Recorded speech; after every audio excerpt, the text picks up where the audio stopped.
available. Incredible, And really. A chance to,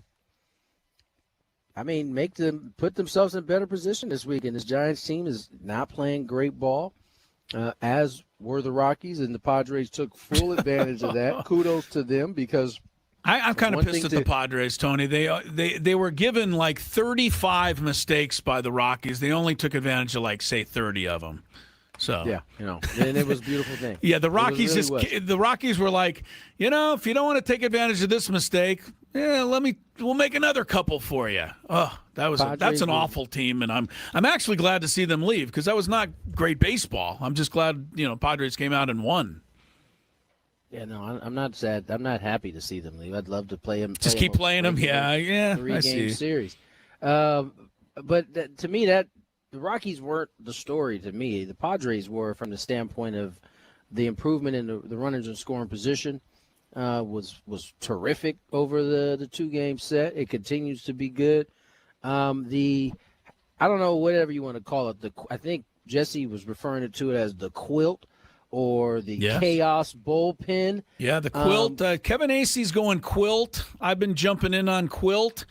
But I did use quilt today on the round table, and everybody looked at me like I was talking another language. Yeah. Because they wanted chaos. So I guess you go with what you want. Whatever you want to call it. It's virtually Craig Stammen, Ruben Niebla, Ben Fritz come up with this plan that, it looks largely like a couple guys you get one time through, and that's it. And we're going to figure it out, patch it work. We saw Kyle Hart basically get one time through before coming out of that game. We then saw his counterpart, Griffin Canning, come in and basically get one time through. I think he went a little bit past it, but next thing you know, you looked up and you got it to the 6th. Now you can hand it over to the strong part of your pen. And it was nice to see Jeremiah Estrada come back and punch the 3 guys the 3 outs that he got. And so it begins. Padres continue their mission to now win 6 straight here tonight. The 5-0 thing. Scraby, I didn't get a rundown, dog. Like, it's not in there. You didn't? I looked. Yeah, we're flying. We're flying blind here. 7:30. Yeah, we're flying blind here. Oh, weird. Let me share it with you right now. The one thing about the 5-game winning streak, Tony, that's amazing to me is the timing of it. You had kind of spoken on this earlier about how the Padres have been a little, fortunate in terms of the results from the other teams. But you look at the other 7 teams that are in the wild card race: Arizona 3-3, Miami 3-3, Washington 3-3. Pittsburgh 2-4, St. Louis 2-4, Philadelphia 1-5. All that while the Padres are gone 5-0, and the Padres have passed Washington, St. Louis, Pittsburgh, and Miami in the standings in 5 days. Yeah, that was something we thought might take a month or two if they pass all those teams. And as you said, now they're the next wild card team up, and not only are they chasing a game and a half Arizona, but also game and a half of Philadelphia. So there's 2 teams they could catch. I was on the radio with Atlanta the other day. We were talking about the Phillies, and I was like, right now, if you look at the wild card, just based off record alone, the Cubs are going to be tough to beat. They're 15 over 500, I believe, at this point. Yeah. At that time, the Phillies, at the time of that conversation Tuesday, the Phillies were only 6 games above 500, and that has dwindled down a little bit more since then. And so they're those 2 spots. It's not just the one spot. 2 spots at this point right now as we speak are up for grabs. And so, again, the part of the reason why you and I and those who watch this team, because it's a hedge when it was so bad, is because you can't predict what the other teams. Now, had those same teams you just ran through in their records flipped those records or been above 500, we're having a completely different conversation no matter what the Padres had done at 5-0 at that point. So it's a little bit on the Padres timing and a little bit of luck. All those teams losing at the same time is It's kind of crazy. It is, but it happened. So let's keep rolling with it. You've got the Giants for 4. I will say the Giants did score 16 runs yesterday against Milwaukee. So, again, nobody's a pushover. Casey Schmidt is not in their lineup, but they obviously can jump up on you once in a while. They also have a guy on their team. I thought I'd point this out to all my friends who hated me last year. The Giants do have a guy on their team who is the National League's leading hitter now. His name's Luis Arraez. He's on his way, looking like, to another batting title, unless he gets traded to the American League, in which case they'll have to figure out how to do it. But, yeah, he's moved into first place in the batting race, which doesn't surprise me and shouldn't surprise anybody. So, look, the Giants are going to be here. You do miss Logan Webb. Nothing wrong with missing him.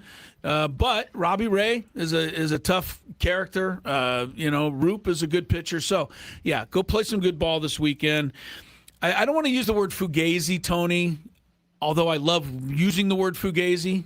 It was never in my vocabulary until I met you. Don Orsillo was calling the grass in Miami Fugazi grass. Okay. That might be a reach, but it was Fugazi grass, though. It looks fake, is what he was saying. I'll give it to him because I love that word now that Tony's got me in on it. And but the question is the Padre 5 win streak, a fugazi, or is this the start of something big? And we don't know the answer until we see, how the next couple of weeks play out. So, I mean, big. I don't know what big is. 10. I mean, those are the type of streaks that, we talk about. Those are like the top of the top. They don't need to win 10 in a row. I just want to see them, certainly don't want to fall back on another loss 9 out of 12. Yeah, you can't lose 9 out of 12 now. Yeah, so not necessarily how many they win in a row, but just the consistency of winning bunches of games. Listen, I think given how the Marlins played soon as the Padres got up out of there, I'm counting those 3. And then, the Rockies were the Rockies, but the Padres also took care of business on the Rockies. And so now they need to do the same thing against the Giants. We'll see how it goes. Listen, every time I think it's reasonable to kind of hold your breath every time, someone not named Michael King or Walker Buehler is on the mound, because it's a tough deal to pull off consistently. Padres have done it to this point where the chaos of the bullpen is held up. You're starting to get a little bit healthier in the back end. And so I saw, right before we came on, I saw Joe come on out. And, he seemed like he's in good spirits. I know he was out in Arizona throwing the baseball, had some innings. See how that goes. I'll check in with him at some point today. Do we actually know who the starting pitcher is tonight for the Padres? Because it is TBD at this point. See, that's what MLB said. JP Sears. Well, they can say whatever they want. Oh, you know what? It's right. Scraby's right. It is JP. Oh, they did. Okay, they officially put him in. The reason I bring this up is because Craig Stammen came out and said something yesterday or the day before, and he said, one of the things that's kind of just kind of a byproduct of us doing what we're doing right now is that if we don't know who's pitching, the other team certainly doesn't know who's pitching, right? They can't really do a lot of preparing. I thought yesterday the Padres and Stammen and Ruben and whoever, they did an absolutely perfect job in my mind of using the system that they're using. And that was Kyle Hart was never going to face Hunter Goodman a second time. That just was not going to happen. And Canning came in. Well, Canning got his 10 batters because he wasn't going to face TJ Rumfield a second time. They just did a really good job of making the Rocky lefties face lefties, the righties face righties. The matchups seemed like they were in the Padres' favor all day yesterday. And that's, to me, is great managing might be overstating it, but it's getting the job done. And I'm not going to, go back on what I said earlier this week. Whether you like what they're doing, whether you don't, whether you think it's going to last, you have to be pleased that they've at least tried it, because nothing else was really working. And I just appreciate the fact that they've been searching and searching until, find something, and now they're having a little success. But that's, to me, that's doing a hell of a good job. So. Yep, no doubt. I think part of the part of that is on the pitchers, right? I mean, you can have an idea how you want that to go, but if the pitchers aren't executing and making the pitches, you don't get to dictate as much of the action. And so true. Hats off to Kyle Hart for coming in and being as effective. Hats off to Griffin for coming in and being as effective. And so, Padres, they figuring it out. You're right. Sam has, I think, all year long displayed that he is more than willing to try something. And he's not going to just keep doing the same thing over and over and over again if it's not working. He's going to try something different. It's working right now. Padres have won 5 straight. We'll see kind of where it goes from here. Real quick, before we go to break, because I'm sure we can talk a little bit more of this on the backside. And, I think most of us have felt like this was coming, but Mr. Manny Machado over the last month, 312, 398 OPP, 602 slug. So that's a 995 OPS. Mr. Merrill, if he's in the zone, good things are happening. 322, 347, 578. That's a 925. Yes, OPS. but he's very, very clumsy in center field, Tony. Guy can't even run off the field. Yeah, I don't care if he runs. He can tumble all the way to the bench if all I care. That was funny, as long as he's hitting and doing what he's doing, gives the Padres. And we've said this from the beginning. That when Toddy and Manny and Jackson are playing like this, the offensive ceiling is much higher than anything we've seen all year. We also have a lineup for the other side. Well, let's get to break. On the other side, we can get into that lineup. We can get into a whole lot of things. Ty France, Jeremiah Estrada made his return. Could be some more reinforcements coming. And then the big clock that is ticking on the trade deadline. Yeah. More on that on the other side. More Gwynn Chris. For the most.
Gwynn Chris, 97.3 The Fan, 218. That song was a big one when I was in college, called Jump. It's a good one. You like that one? Oh, It's yeah. a pretty good one. Yeah. All right. Yankees and White Sox. Extra innings last night in Chi-Town, 12 innings. White Sox won. Today, bottom of the 11th, tied, and the White Sox batting. Aaron Boone sweating it out from the Yankee dugout I'm looking with at the same video. with a couple of guys on base. So we'll see if the White Sox can get it done again. How big of a story would we have if 2 years removed from the worst record in baseball history, or pretty close to it, the White Sox went to the World Series? It's not out of the realm. They're as good as the Yankees, as Tampa Bay probably. And, if it happens, it's just another mark against the people that say baseball's broken. You got to have a salary cap. The same teams are good every year. It's just not true. It's not true. The Dodgers are good every year. Mm-hmm. Okay, but after that, the Mets ain't been good every year. Yeah, after that, where does that logic barely holds up anymore? So it's something for down the road.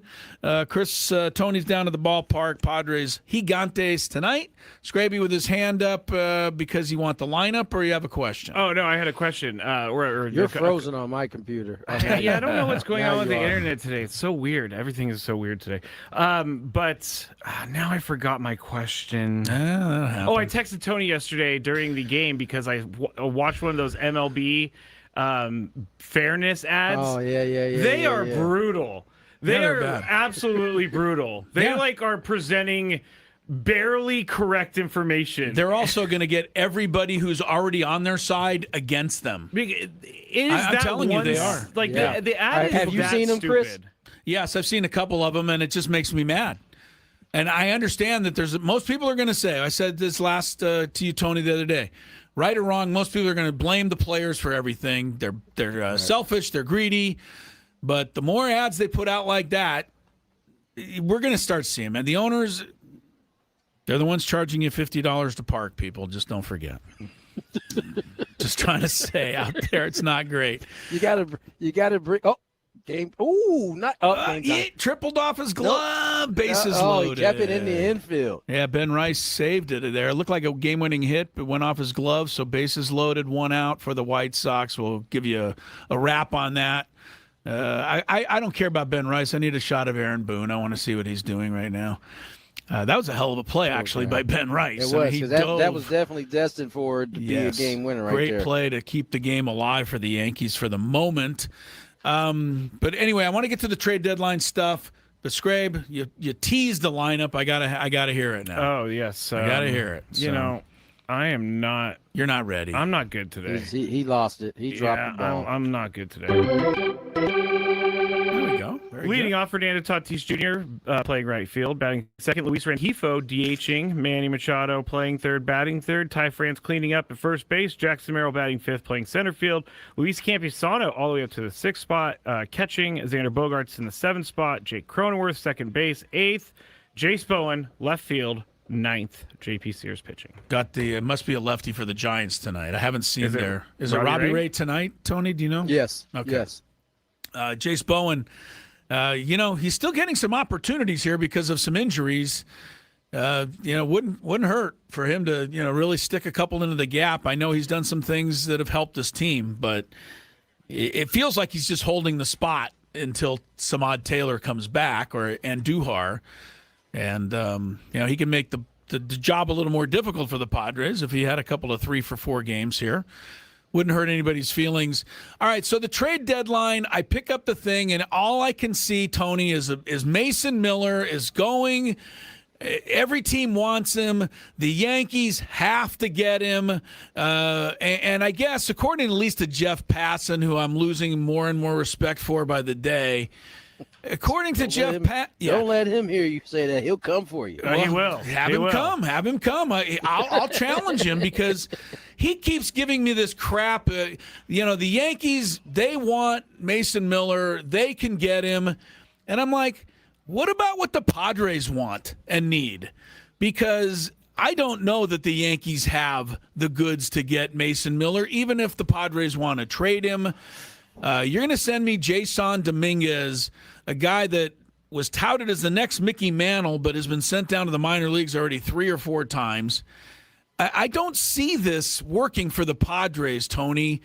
But yet the national media doesn't care about the Padres. They only care what works for the Yankees.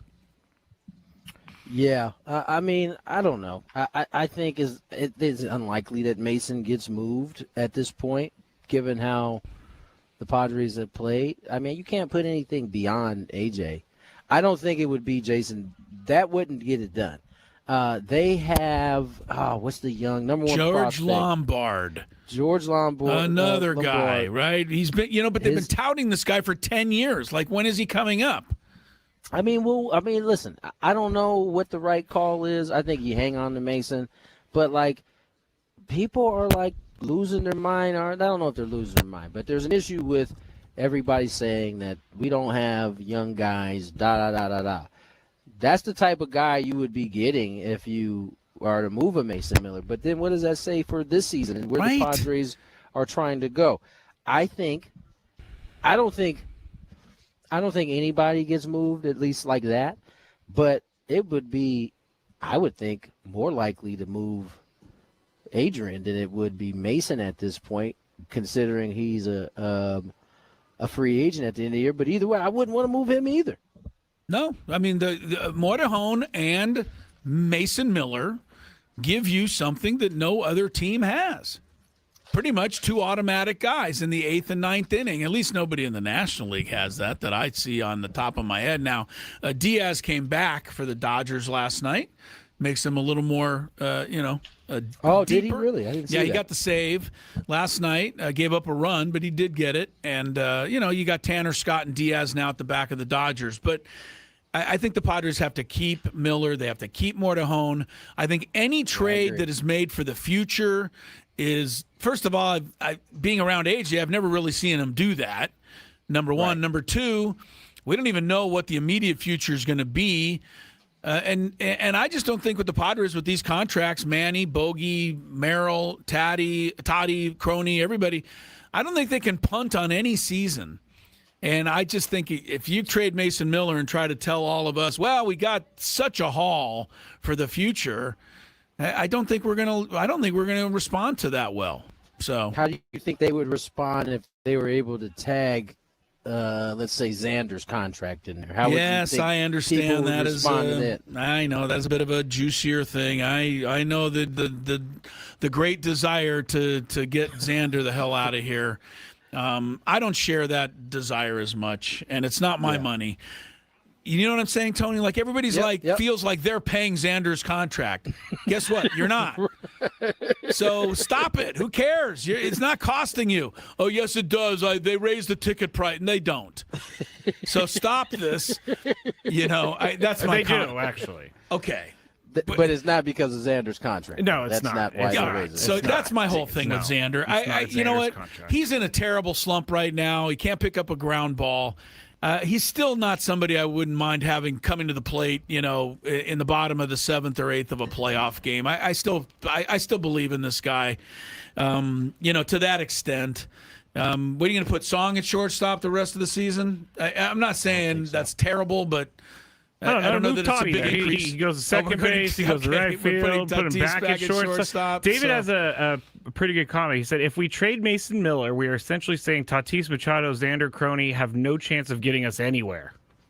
Kind of giving up on the season if you're trading Mason Miller. Well, I believe that would be the message sent. And I still think of this, Tony. Go ahead. Sorry.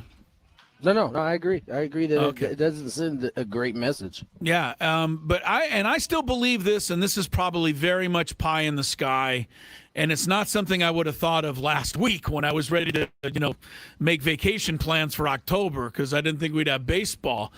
But if the Padres and it's a couple of big ifs, but if they can get to the postseason, and if Pivetta and or Musgrove were able to come back, and those are ifs, I get it, but if those things happen, Tony, a little tiny series rotation of King, Pivetta, Musgrove with that bullpen and the hitting that we've seen, it's a more dangerous team than we think. I'm just saying. I think more importantly, if the offense continues to trend the way they have been trending, they have, I think, started to, and it's largely because the big three are kind of doing their thing, and you had a guy like Ty France who has been terrific all season long. They're starting to look like an offense that we initially thought we were going to get. Can they continue it through the end of the season is the question. Yeah, we'll see. 292 is the batting average since the All-Star break. That's number one in Major League Baseball. There's no way any of us had that on the bingo card. So, nope. That's good. We'll take. I will say Manny Machado had that on the bingo card. Well, he never gave Manny, up. I think Manny does. I mean, he's not going to give up. He doesn't waver. You know why he said that? He wants us to get into talking about Manny's comments. I had about negativity being written about this team, right? Which yeah, I think is fair to talk about. No, I talked about it on this Gravy Show last night. White Sox win, by the way, and I think you guys would be surprised at my take. Well, I think we should at least throw it out there, and we'll do that when we come back. We're also going to talk some SDFC when we come back. Yes, it's that time again. The MLS has returned, and Kendra de Saint-Aubin from the. Do not do it like that, please. I just made her more French than she probably de is. De Saint-Aubin. I listened to it. Kendra de Saint-Aubin. No, stop.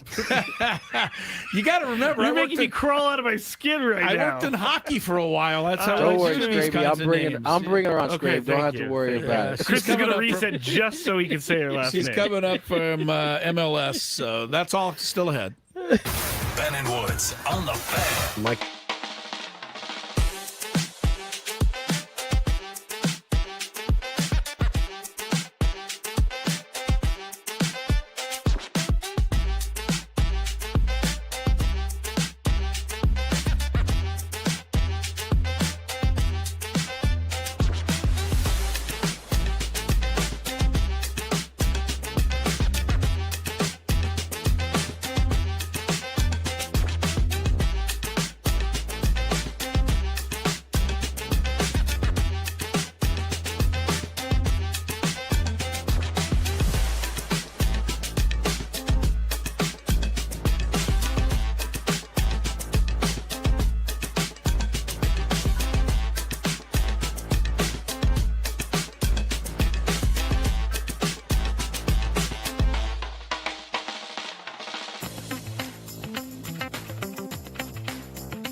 2:36 on the clock. Tony Gwynn Jr., Crisello, Matt Scraby. Gwynn and Chris, Padres back in action tonight. Giants will throw Robbie Ray. Padres, J.P. Sears. We're going to get more into that in a second. Kendra Day St. Aubin will join us shortly. MLS, talk a little SDFC. They got back in the winning lane here this past week as they returned to the pitch and got a victory. It was, last time they were on the field, it was another tie, I believe. And even leading up before, there had been some rough games where they didn't necessarily lose, but they would give up a late goal. Yes. Late and end up in a tie. So I don't have the analytics of all of it, Tony, but I would be willing to bet. I'd be willing to bet that the SDFC team this year has been kind of badly outscored from the, say, 80th minute on. Probably. Because it seems like almost every game they're either leading or tied or something, and then something crazy happens down the stretch, which, by the way, the exact opposite of the Padres, who from the 8th inning on, I think are now a plus 67, which isn't even close to the next best. The Braves are like plus 30-something. The Padres from the 8th inning on are world beaters. Yeah, no, it's been interesting, and that's why you knew, even as the Padres, honestly, the Rockies in that first game kept putting runs up. Yes, they did. The Padres would tie the game, Rockies would put 2 up, and then that's part of the reason why you knew, as the Rockies kept making those errors, that the Padres were going to have a chance to win that game, because if it did it late, it was going to lead to their demise, and sure enough, it did. So yeah, for sure. That was a great game. It was a fun game, but it's so sloppy that maybe every now and again a sloppy game is fun. I mean, doesn't have to always be perfect, as long as the other team makes the 4 errors. Let's shift gears. Let's move to the pitch, talk a little soccer. Kendra Day St. Aubin, MLS, Apple TV joins us here on Gwynn and Chris. Kendra, thank you for your time. How are you? I'm great. How are you guys? Thanks for having me. We are doing fantastic. All guests join us on the SDCCU fan hotline. It's not big bank banking. It's better. We are coming off of, I thought was one of the funnest World Cups I can remember in recent years. What was your thought on it? Because it seemed like it was an absolute success here that we got to experience. I would agree. I think, it was really nice to really just have those 2 months off as a broadcaster and experience it, and just if I wasn't at a game or at a stadium, just plop down on a couch and watch it, and go to these watch parties in the Twin Cities. And then my daughter and I decided to hop on a plane and flew to Kansas City one day, and we went to the Netherlands match there, and that's awesome. Amazing. 32,000 people marching down the street with the orange, and there was not a bad thing about it in my mind. And the games were fantastic. The fans were phenomenal. It was awesome. Kendra, we had heard so many things about FIFA and their, the fact that they're this and they're that, and they're charging way too much money for tickets and all of the issues. I didn't see maybe the tickets, they were expensive, there's no doubt. But it didn't seem like any of that affected any of the fans or any of the people that came here to watch this stuff. And you talked about the Netherlands. I don't think any of those people were balking at the ticket prices, right? People are just having so much fun, and we all got swept up in watching it. Yeah, I would agree with that as well, because I do think when I look at it, and I mean, you guys have probably been to a Super Bowl, you've probably been to an All-Star game, you've probably been to a World Series. We all know when you have these epic events that the prices are going to go up, and a lot of it is meant to be, initially people think, oh, this is for the corporate and the suites and the things and the that, but when you looked at these football stadiums that these games were being played in and packed, and the fans coming from all over the world, and some of them didn't even care. They're like, hey, we came from Scotland to experience, 3-4 games in a row, and they were willing to pay, for flights and things to go between different spaces. And then if they got tickets to a game, great, but they just wanted to experience the environment, the fans. It was so much fun. I loved it. I loved that the negativity was squashed. I love that people from other countries embraced this country in North America, it was phenomenal. I just loved it, every bit of it. And they got to see parts that they probably wouldn't normally go to. Normally people aren't going to, Kansas City and Houston aren't people's like bucket list places when they're, visiting the United States. And then they went there and they loved it, and it was phenomenal. And I honestly, I don't have a negative thing to say about it. It was amazing. World Cup might be the only event or at this magnitude where you don't actually have to go to find a way to experience what all has happened. You can't do that in the Super Bowl. You really can't do that in a World Series or any of the other events.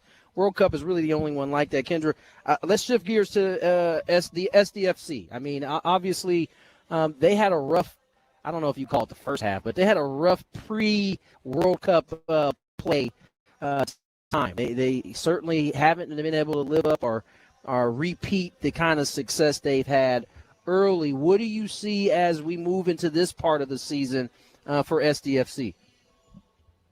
Well, I think when I was in particular looking at the last two games and talking to Mikey Veras, the head coach, is their willingness to sort of adapt and understand that we are not the team of 2025. We do have to change with the personnel, with everybody knows who we are now. We are not a surprise to anybody, which oftentimes happens with expansion teams. You hop on the field and people are like, oh, who's Anders Dreyer? I've never heard of him before. And then he's, putting in bangers left and right and working his tail off and doing all the things. And San Diego rises to the cream of the crop and capitalizes on that. Well, now they're looking at this season and they're having to recalibrate a little bit. You got to get guys healthy. And I think when you look at their last two games in particular, on the road at Colorado at altitude and at home against Dallas, two very different opponents, played very different games. But they got the result at home. And even the Colorado game was unfortunate to lose late, but they had to play a completely different style. So for me, this team is on the upward trajectory in this quote unquote second half of the season. And they're going to have the depth because now Leagues Cup starts next week. So you didn't just have the two quick games. You had the All-Star break. You have a game on the road at Minnesota. And now you start the Leagues Cup, which is a whole other animal, but another great competition against League MX teams. Yeah, SDFC has got the Minnesota coming up, a rematch of a playoffs from a year ago. Kendra, you mentioned, I mean, there are only 3 teams below SDFC right now in the West. So, the good news is if you could reel off 2 or 3 wins in a row, you could jump right to the top half of the standings the table pretty quickly. I want to ask you about you mentioned their style and how they've had to adapt. Because that was one of the things that really stood out to most of us and people who followed soccer last year was that they, attacked and they didn't care who knew it, right? They were going to just go after you, and they just, if you could try to stop them, and they were going to keep going. So where's it had to take place in terms of, trying to keep their identity but do what's best for this year's team? Well, I think when you look at their style of play and their principles, they're very specific in that they want to have the ball, they want to keep the ball, they want to find a way to make the opponent work defensively. But then listening to Mikey Veras and watching them play, if you look at that Colorado game, he kept talking about a mature mid-block. So when you're looking at soccer and you're looking at that middle part of the field, what does that mean? How do we press? When do we drop off our pressure?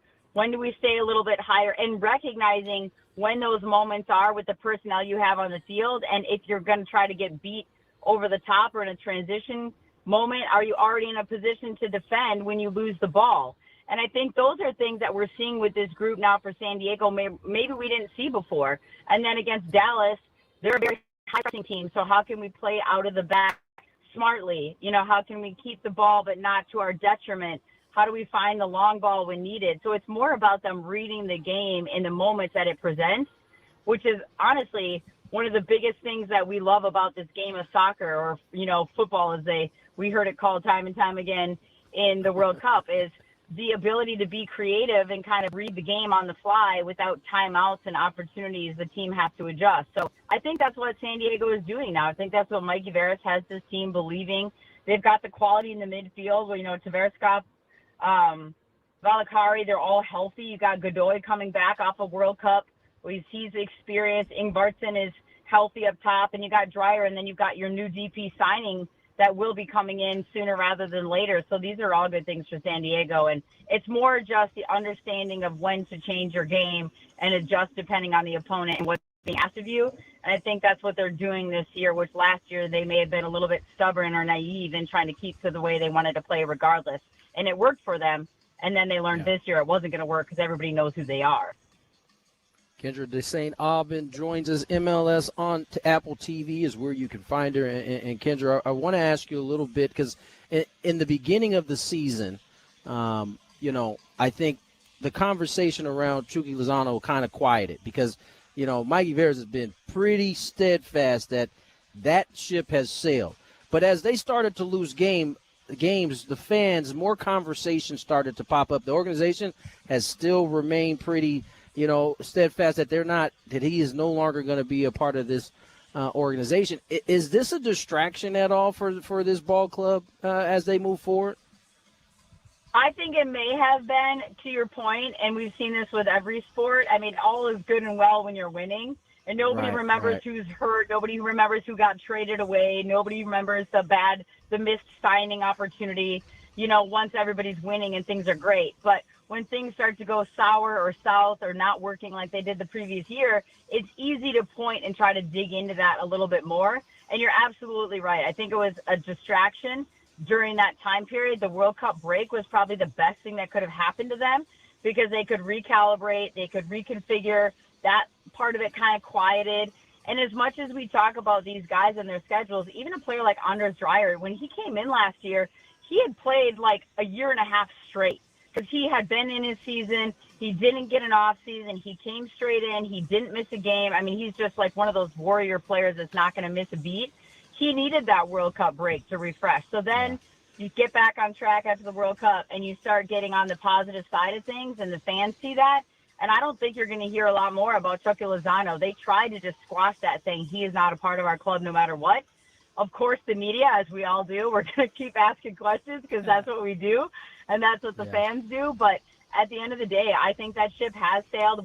We may never know what exactly happened there, but they're moving on, and I think that distraction is probably gone at this point.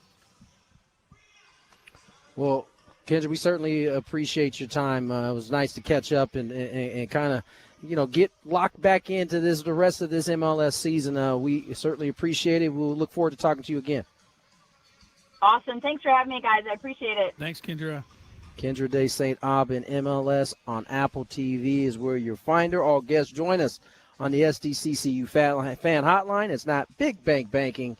It's better. So there's that. A little behind the scenes. So I look at Chris, and he's like, I don't have any more. So that means I need to tell Tony that he needs to let her go. Oh, and then she stopped talking as I was telling Tony. And so he heard nothing of what was going on. Oh, there he is. Mudcat is back.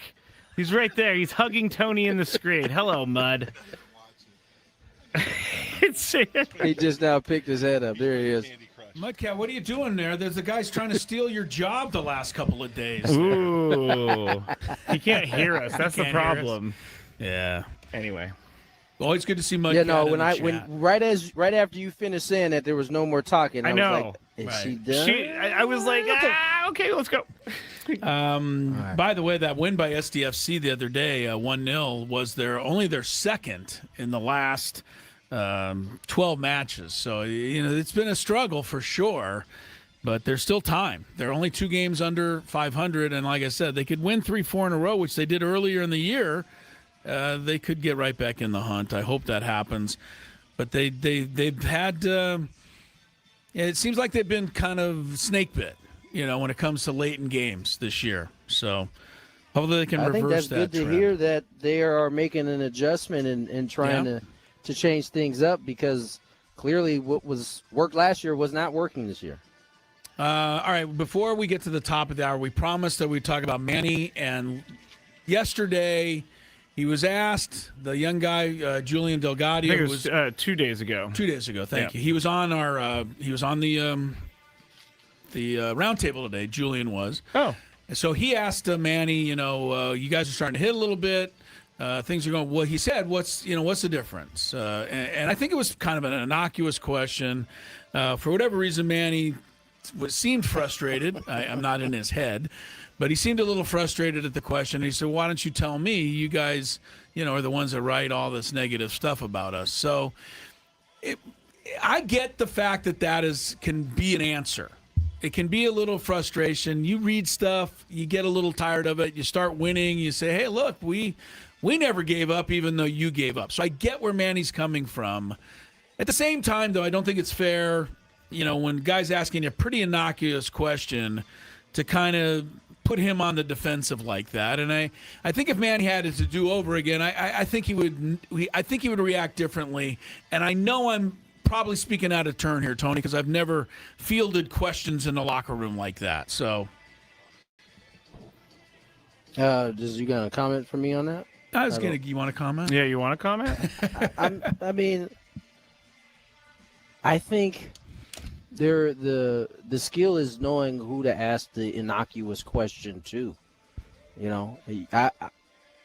I can't think of any scenario when the Padres are up 30 games or below 30, where Manny's going to be the guy who's going to answer the question, what's changed.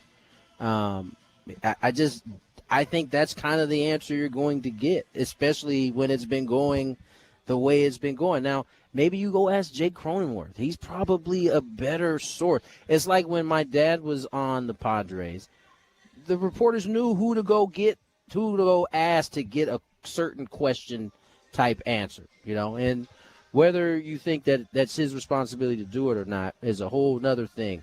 But I just think I wasn't surprised by his answer. I think players sometimes get frustrated.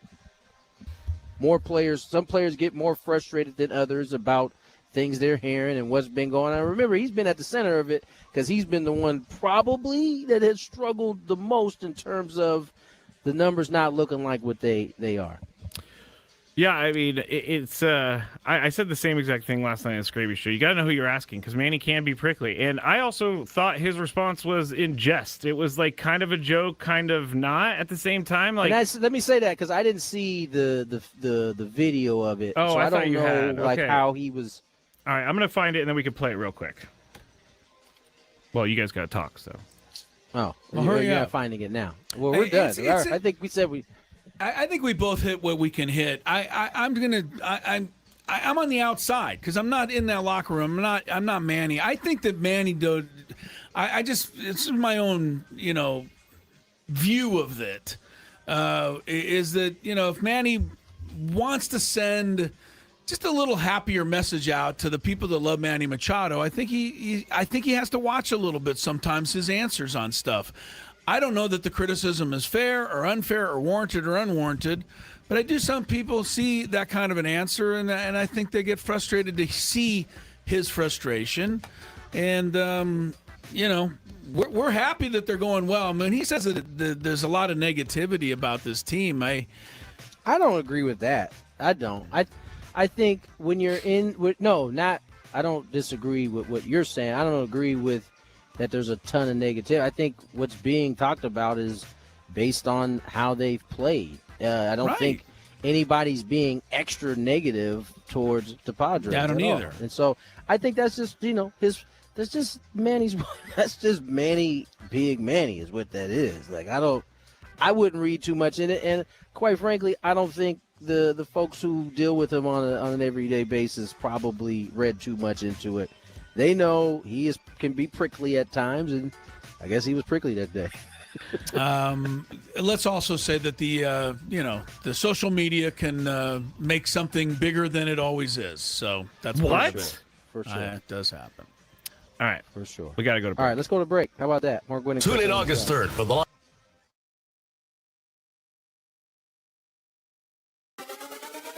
So hopefully I can do him justice, and I'm the green one. Pretty sure that's out, right? Yes. Ooh, that's too early of a swing.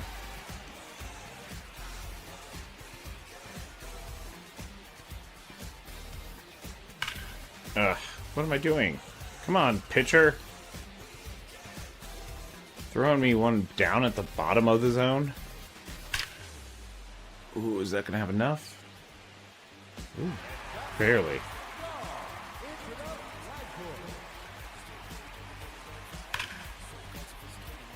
I am really early to all of this.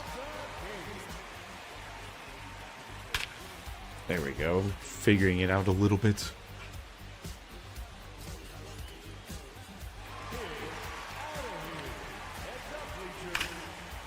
Why are you throwing me a pitch high tight, bro?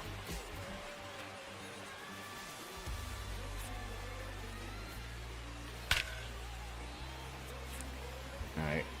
I have no problem using the right field wall.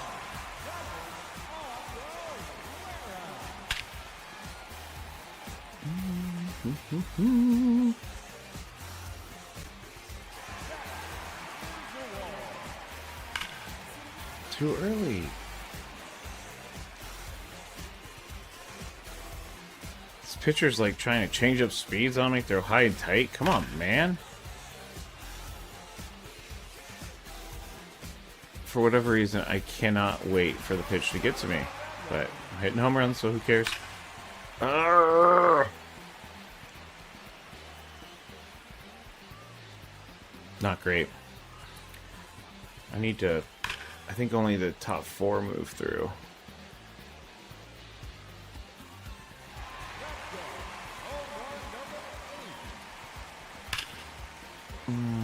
That's foul.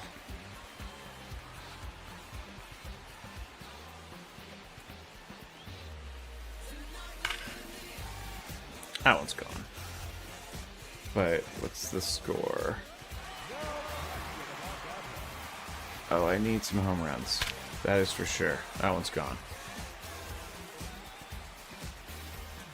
Probably need like 14. Go! Go! It's gone.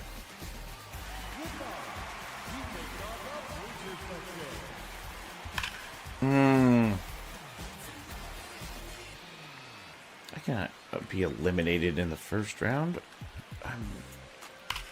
Can't tell if I'm outside. I'm really making this difficult on myself. I am now at the bottom, so I'm caving under the pressure. I gotta stop looking at the scores. Just get back on track. 40 seconds to go. Come on.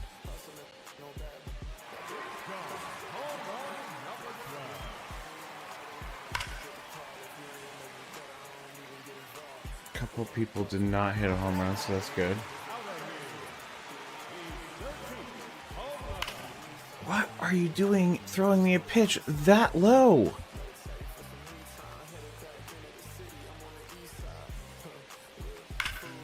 Oh man, that's gonna be foul, isn't it? Yep. I'm not gonna make it. Dang it! I thought I would need 14 and I do, but I missed that pitch. I literally just missed it.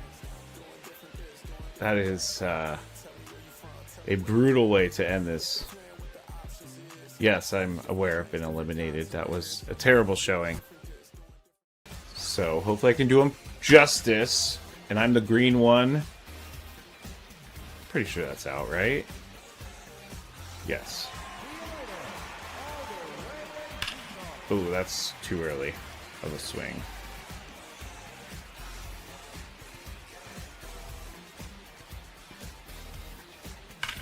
Ugh, what am I doing? Come on, pitcher. I want to win tonight, but I have a hankering for more cowbell. Welcome back to Gwynn and Chris, 3 o'clock. Crisello, Tony Gwynn Jr. at Petco Park. Padres, Gigantes. Game 1 of a 4-game series tonight. I don't want to hear how the Padres never beat the Rockies anymore. Remember, that seemed to be the thing for a few years there, right? The Rockies would always torpedo the Padres. Yeah. Not this year. 9-1. Not last year and this year. Yeah, 9-1 against the Rockies. So, unfortunately, only four games left against Colorado, or 3. Either way, one of those series, it'll be in the the Mile High City a little later in the season. Padres trying to extend on a 5-game win streak. What are we giving tickets away to again today, Scrape? Because we have 2 pair of tickets that we need to get to. Why are you humming? Kind of wanted to make you guess, but here it I is. still have Guns N' Roses on my sheet. That's it. Oh, okay. That's it. I thought we had moved on from them. No. All right, more Guns N' Roses I'll tickets. never move on from GNR. All right, more Guns N' Roses tickets. Stand by for that opportunity. I'm going to finish. I got one more thing on the Manny situation. I'm trying to kick a dead horse here, but I think he has every right to be frustrated. Everybody does. We all have good days, bad days, frustrated days.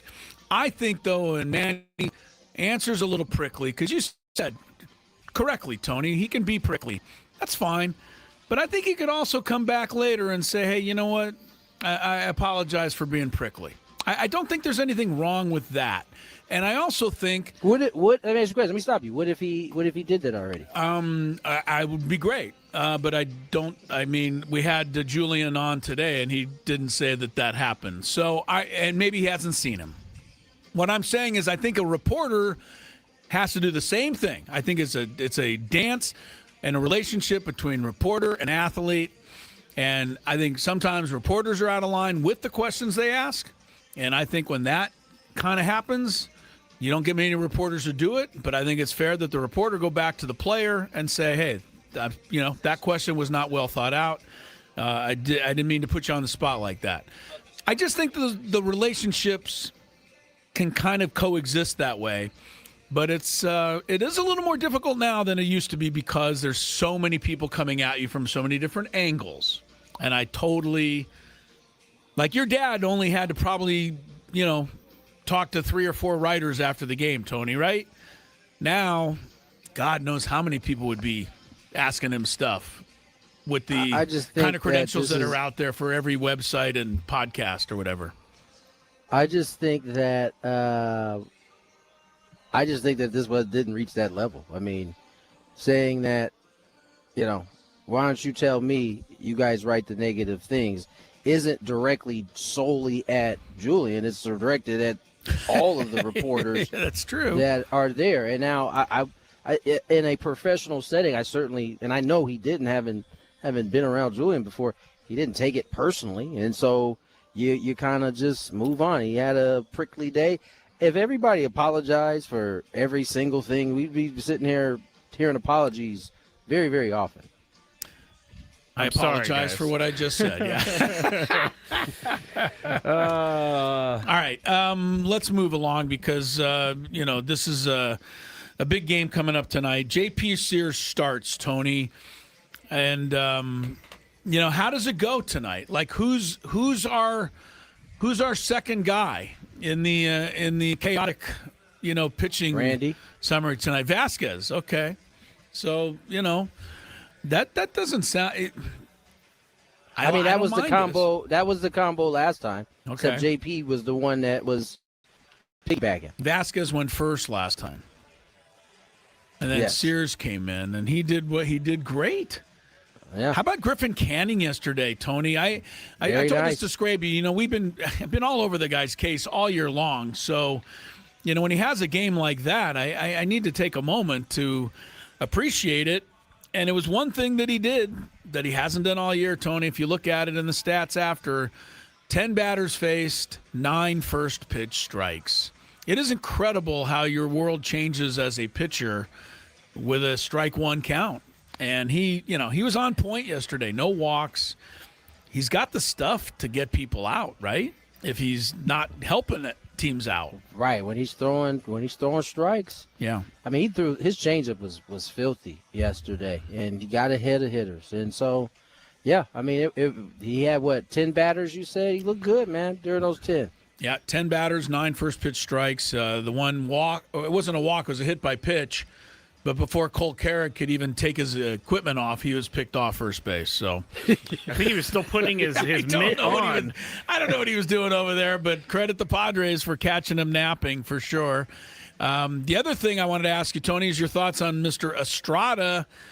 Look, he here's how I broke it down. I mean, he couldn't find the the release point with the fastball, at least to Carrick, the first hitter. I think he walked him, fell behind 2-0 on the second hitter, and I think he missed 2 fastballs there. But he found the release point with the splitter and ended up striking out Goodman, I thought, on a really good splitter, man. That nobody would have hit that one. And then he kind of got the fastball back. But, when you've been out that long, that qualifies as a pretty good 8th inning, especially with the game on the line. Yeah, no, I think having Jeremiah back was so nice. I mean, just remember, your guy Adrian has pretty much had to go more than 3 outs since he's been gone. He's had a lot more of those, 2 innings, an inning and a third, inning 2/3. Like, he's had to do more because Estrada has been out, and so you can at least lighten the workload on him a little bit now that Estrada comes back, and you no longer have to try to. I don't know if you guys saw it and paid attention to it, but bridging it, especially when the starters were struggling to get deeper, bridging the last 3 was some work, especially if on those days Adrian couldn't go more than the inning that he was going to be asked to go. You had to figure out how to get the other 3 outs in order to get it to Mason. And I think it's nice to have Jeremiah back. And it sucks that you had to let put Waldron on designate him, because he had some valuable innings during that little run there too. But this is certainly a big boost for the Padres back in. Just continuing with the Padres in yesterday's game and the 2-game series. The good news, obviously, they took care of the business. They won the games. The only bugaboo is that they had to use Mason Miller both games. And, I was joking with Scraby, if you're going to beat the Rocks, you want to beat them comfortably enough so when Mason Miller doesn't have to come in. So does this mean you wouldn't use him tonight, Tony? Would you go more to hone to close if it gets there? The 3 days in a row seems to be something they try to stay away from. I wonder if that'll happen tonight. Not this time of year. Not at this time of year. So you would go with him. Not only that, Mason has had an extraordinary amount of time off this year. So, I don't know that, the last 2 days, especially as quick as yesterday when it was like bing, bada boom, bada bing, it was done. I don't know that it could be. I mean, listen, three in a row is a lot, but you get to this time of year, I don't know, maybe you wait till the calendar turns August, but I think given how fast those outings were, he might be all right for today. If I pay my ticket price tonight and I stay to the 9th inning and they're up by 2 runs, I want to hear the Reaper stuff. So, yeah, I'm just saying. Craig's not caring about that, but I am. The biggest surprise of the game yesterday, if you ask me, wasn't anything that happened before 2 outs in the 9th inning yesterday, when I think it was Troy Johnston was the last batter. And Tony, I think he missed the first 2 pitches by 10 feet, my Lord. Each of them. He wasn't even in the area code on either of those. And that's how nasty Right. he is. Yeah. You don't ever see a big leaguer miss a baseball by that distance. No. And so you're watching it, and my mind went to the Atlanta Braves announcers predicting a Freddie Fermin strikeout last week. I was like, there's no way Troy Johnson is not striking out here. And he hit one to center field. I mean, it was an easy out, but that was one of the stunning developments of the day yesterday, is that Mason Miller somebody hit the ball off this guy. We've kind of forgotten how incredible he is. We just almost take it for granted now, right? And we really shouldn't, because there's just not supposed to be like this, but he makes it look so easy every time. So I'm sorry, guys, if you can hear Kirk Kenny is in here talking as though I'm not on the air right now. Oh, now it's Kirk. Now he's the one It was just barging in. Mudcat in here doing the same thing. yeah, Mark Grant's fine. Kirk Kenny's another story. Get him out of there. Get him out of there. Tell him to go find a Chick-fil-A. Is Dave Marcus sleeping up in the booth. I mean, keep the riffraff He's out. not in his post. He's not in his I was post. gonna say, as you can usually see. Dave doesn't lift the velvet rope for me. He just shakes his head no. And Yeah, turn around. I've never gotten through there. Here's something before you go, Tony, that happened today. It's pretty awesome. 0-2, the Twins and the Royals. It's 3-0 Royals, bottom of the ninth, 2 outs, 0-2, bases loaded. 0-2 count? 0-2 count. Wow. Matt Strom on the mound. Oh, no. The 0-2 from Strom. Clemens in the air to right center field and deep. Back it goes. Deep it goes. And Cody Clemens wins it. And the Twins walk off the Royals once again at Target Field. Can you believe it? That's pretty awesome. Walk off, grand slam, 2 outs, 0-2. That's awesome. That's incredible. That's a tough one. 0-2. It means you definitely made a mistake there somewhere. Matt Strom is not the Matt Strom we remember. Not anymore. His ERA is north of like 7, I think, or 8. So, now that guy used to be lights out. I have one negative on that Cody Clemens home run. Yeah, what's up? Yeah, it made Roger happy, and I'm not a Roger fan. Who's Roger? His dad. Oh, really? Yeah. I did not know that. Oh, wow. Roger Clemens. Okay. There you go. He made it. Okay. I didn't know where you were going with that, but now I learned something new. Yeah, I don't know where I'm going either. My guy was so lost when you said Roger. Yes, he was. He thought I was landing an airplane or something. Roger, over, what? Goodell? I was like, what is he talking? Okay, Chris has finally lost it, guys. All right. Tony's off, but we're not. He's not off because we got a couple of good segments with him coming up. An NFL potpourri and a monster-sized Big Five today. It's going to be one of the things to see if Scraby can somehow get this squeezed into the program.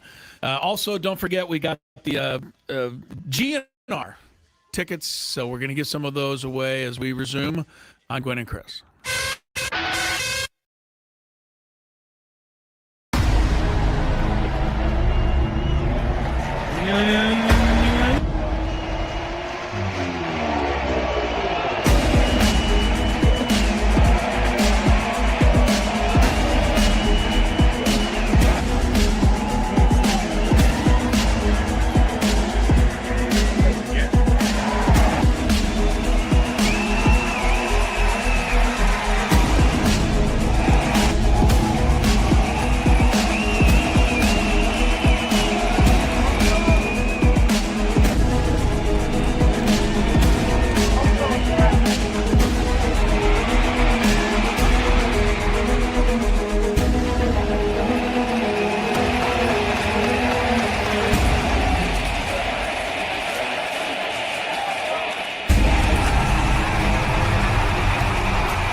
All right, Gwynn and Chris, talking a lot of baseball, obviously, today. Padres on a hot streak, 5 straight.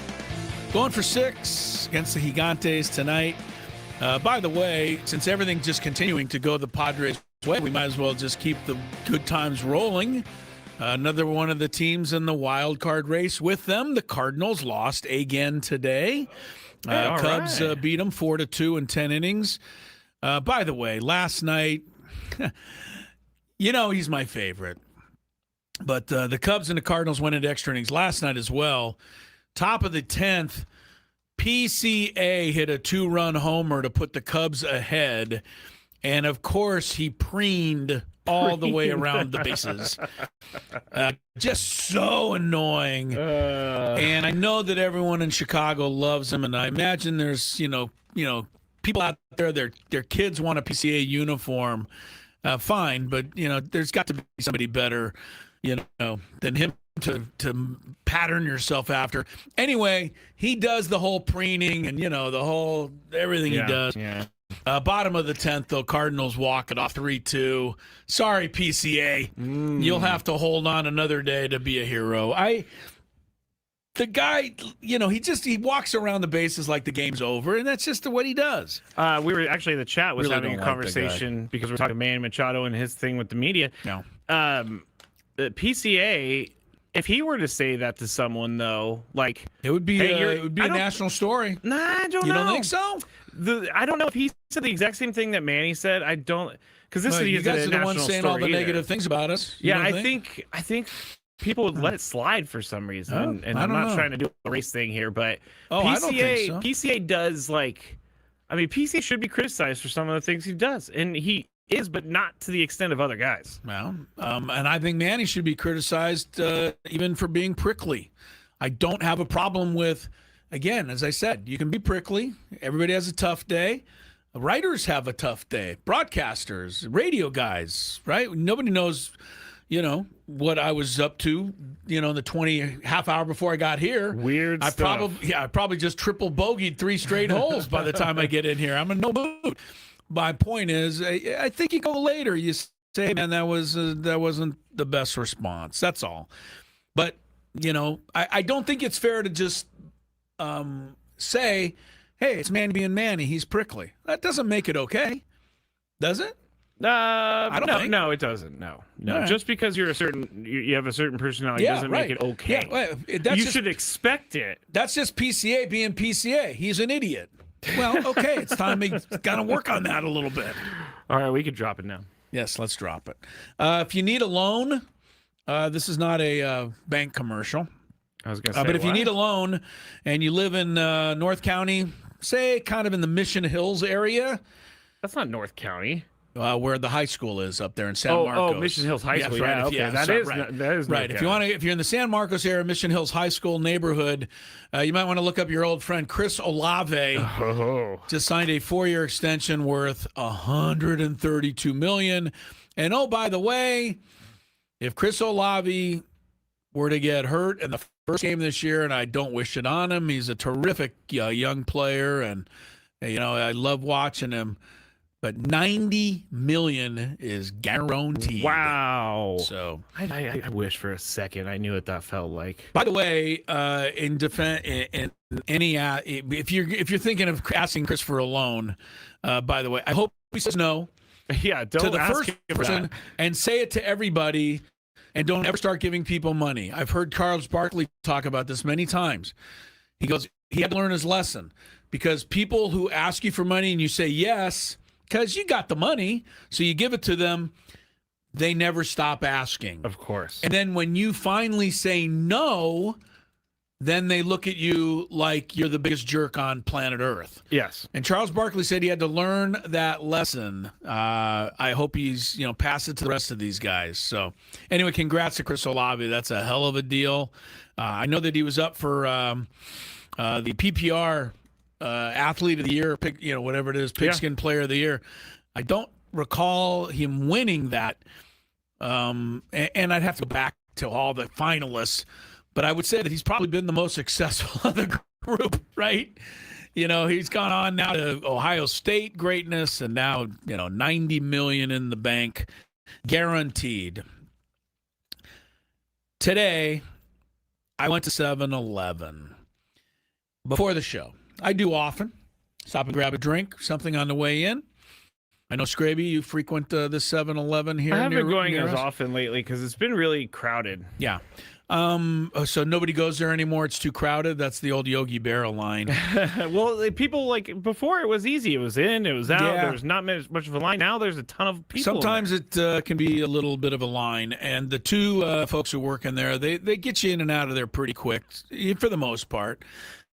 Sometimes it's not those. In fact, it's not the people who work at 7-Eleven. No. It's the idiot who's buying 39 lottery tickets that's holding everybody up. Those Yes. are the people. Yes. But- Can I actually see scratcher number 23? No, I don't like this one. You can put it back. No, put that one back. Yeah. So those people drive me crazy, but I found something that's even worse than that. And if you've experienced this, you'll know what I mean. If you haven't, I hope you don't. But 7-Eleven now allows people to buy stuff through Uber Eats and DoorDash. Yeah, those types of services. Okay, so what happens? So whoever calls it into 7-Eleven, well, 7-Eleven's like a market. You can order like 14 different items all over the little store. A hot dog with relish, Which is whatever you can weird. do, right? You can order all this stuff. Well, you know who has to get all that stuff together for the guy to come pick up? It's the two people who are checking you out in line. Yep. So I walked in today, and the poor gal back there was running all over the store trying to fill 2 Uber Eats orders while we all stood in line. And I wasn't mad at her, but my thing is, and I know you agree with me, 7-Eleven and everywhere else now, they take better care of the people who don't come in the store than they do of the people who do come in the store, and they're not alone. It needs to change. No, because I brought this up in a Daily Gripe months ago because I went to Starbucks and I ordered a coffee. Right, so you're standing in line, I'm waiting. and they're filling all these orders for people that aren't even It was there. even worse than that, Chris. I was standing in line waiting, and then I ordered, and then I'm standing there for like 10 minutes, and they keep putting out drinks into the to-go line and food into the to-go line, and so I finally went back up. I was like, all I did was order a black coffee. How long do I have to be here for? Yeah. I was kind of angry. Sure. But you're right. You said it. You were prickly? I was prickly. I was like, no, I literally said it like this, Chris. I said, all I did was order a black coffee. How long do I have to stand here for? You deserve to be prickly there. But you're right. That is the new business model. Yeah, I don't like it. And it's because we're all going towards digital buying everything. I know. But still, when you have a customer in your store, you need to help them. I think that, bottom line. I'm not in charge, but if I'm 7-Eleven, I have to tell the Uber Eats driver, I'll be with you in a minute. I got to get through this line. Because the guy or gal, the lazy bleep who ordered this and couldn't come to 7-Eleven on their own, who's sitting at home on their couch, probably slobby and everything else. Have you ever pictured the person who would order a pickup at 7-Eleven? I mean, the visual is not great in my mind anyway.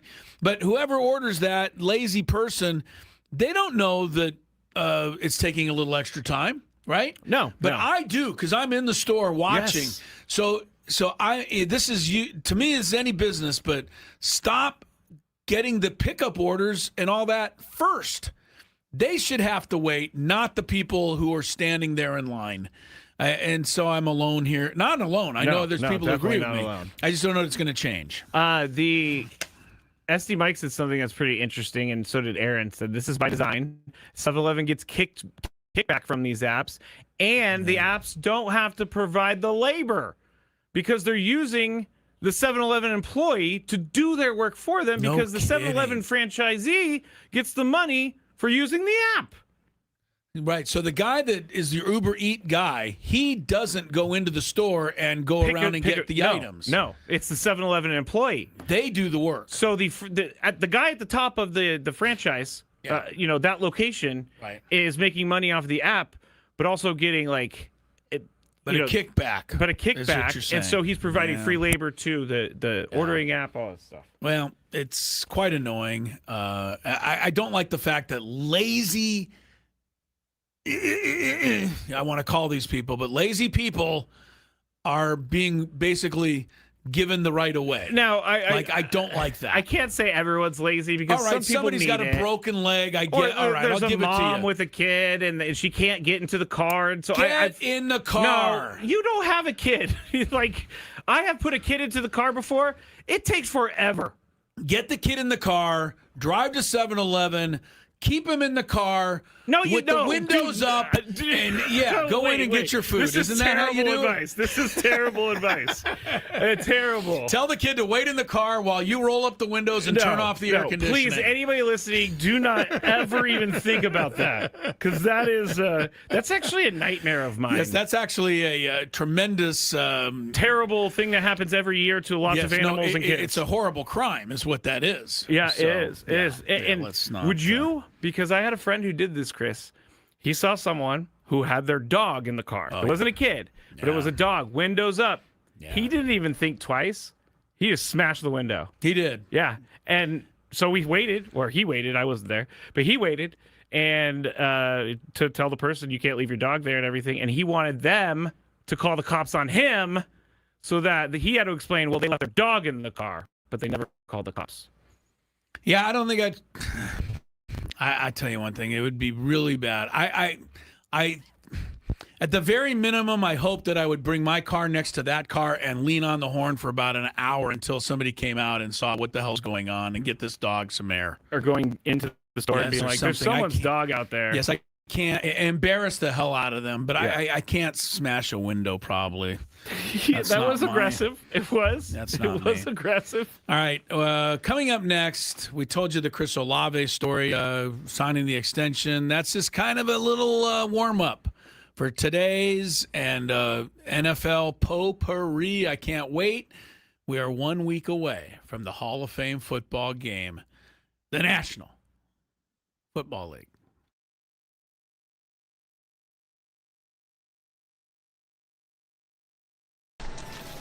What are we doing, guys? I'm going to see the museum for the first time ever. It's going to be sweet. See my dad's plaque. See where Trevor's plaque is going to be. It's going to be pretty dope. Chris, I'm going to go to the Hall of Fame for the second time because I went earlier today, but I'm going in to see Tony go into the Hall of Fame. So all the way straight at the back left. Straight back left. Straight around that back wall. This one? Yeah. How you feeling, Tony? I don't know how I'm feeling right now, honestly. Excited? I'm definitely excited. Hello! Eric, how you doing? Pretty good.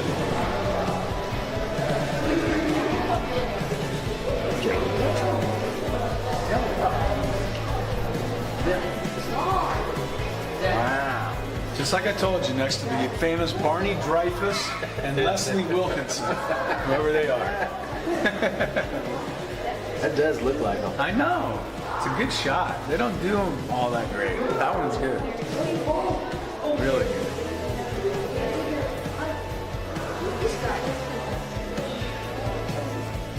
I missed a year. 300. Must have been bad. Huh? I used to be. Not anymore, though. Oh, it's so cool. What team did you play on? I can give you a long list of them. Brewers, Padres, Dodgers, Phillies, Nationals.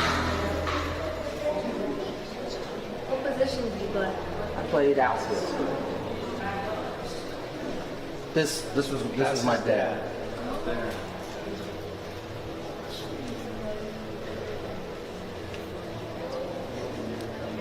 Oh, there's Dick Williams, Goose. I think he'd be pretty happy with his company over here or something. What are you thinking of seeing it for the first time? I'm thinking I'm hot. I'm quite warm right now, but it's cool. I mean, it's what I thought it was going to be. I mean, who not too many people can say they have a dad that's enshrined in this place, so I think this is awesome. What are we doing, guys? I'm going to see the museum for the first time ever. It's going to be sweet. see my dad's plaque, see where Trevor's plaque is going to be. It's going to be pretty dope. Chris, I'm going to go to the Hall of Fame for the second time because I went earlier today, but I'm going in to see Tony go into the Hall of Fame. So all the way straight at the back left. Straight back left. Straight around that back wall. This one? Yeah. How you feeling, Tony? I don't know how I'm feeling right now, honestly. Excited? I'm definitely excited. Hello! Eric, how you doing? Pretty good.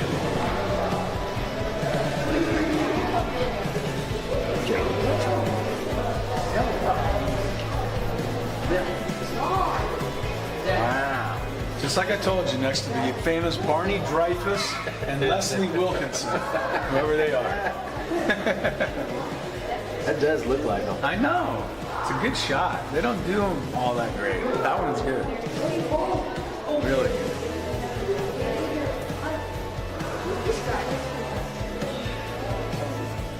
I missed a year. 300. Must have been bad. Huh? I used to be. Not anymore, though. Oh, it's so cool. What team did you play on? I can give you a long list of them. Brewers, Padres, Dodgers, Phillies, Nationals. What position did you play? I played outfield. This was my dad.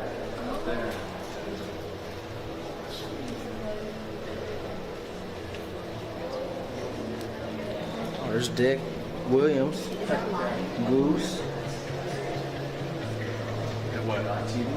I think he'd be pretty happy with his company over there. So. What are you thinking of seeing it for the first time? I'm thinking I'm hot.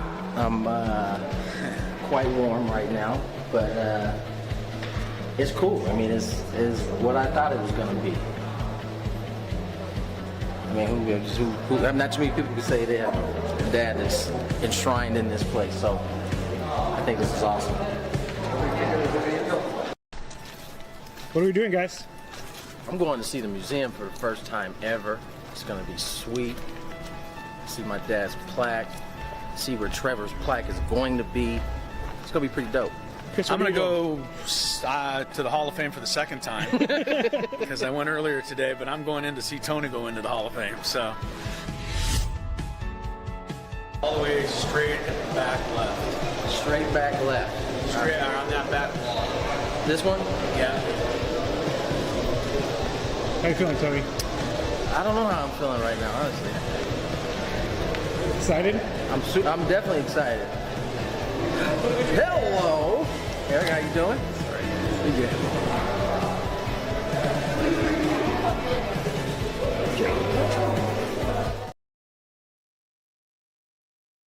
Welcome back, Gwynn and Chris. Tony Gwynn Jr. at the ballpark. Talking some football here, though. Our football potpourri segment for the day. We are 1 week out from the NFL's Hall of Fame football game. Are you kidding me? I'm so happy. Whoever it was who asked me that. That was the Wimbledon guy from years ago. I remember him. He was so excited about this one, like... a shot or something? Yeah. Are you kidding me? That's where that is. Okay. Yeah. We got a couple of tickets to give away to Guns N' Roses at Snapdragon Stadium. It's coming up September 2nd. Tickets are on sale now at Ticketmaster.com.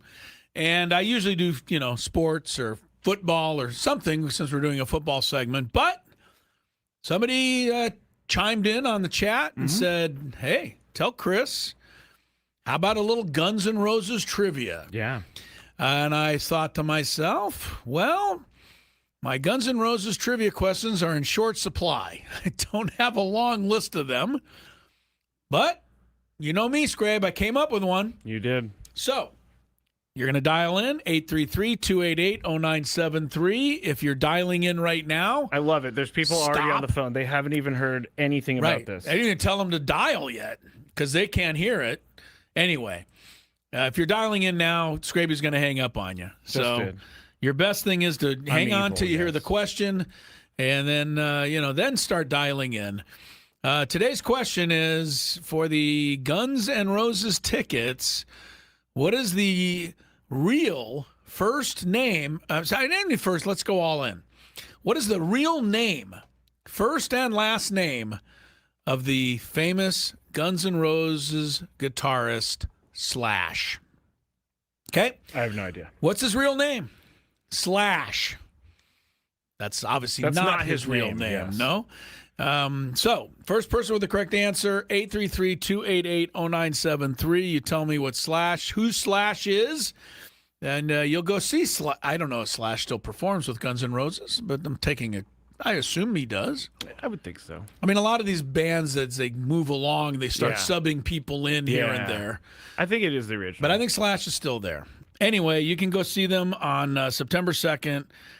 Tickets on sale now at Ticketmaster.com. I will say this for Slash, and I'm not a music critic of any repute, but the opening to that song, Sweet Child of Mine, is some of the great guitar work ever. Yeah, it's pretty damn good. Great. All right, call in 833-288-0973 while we talk football.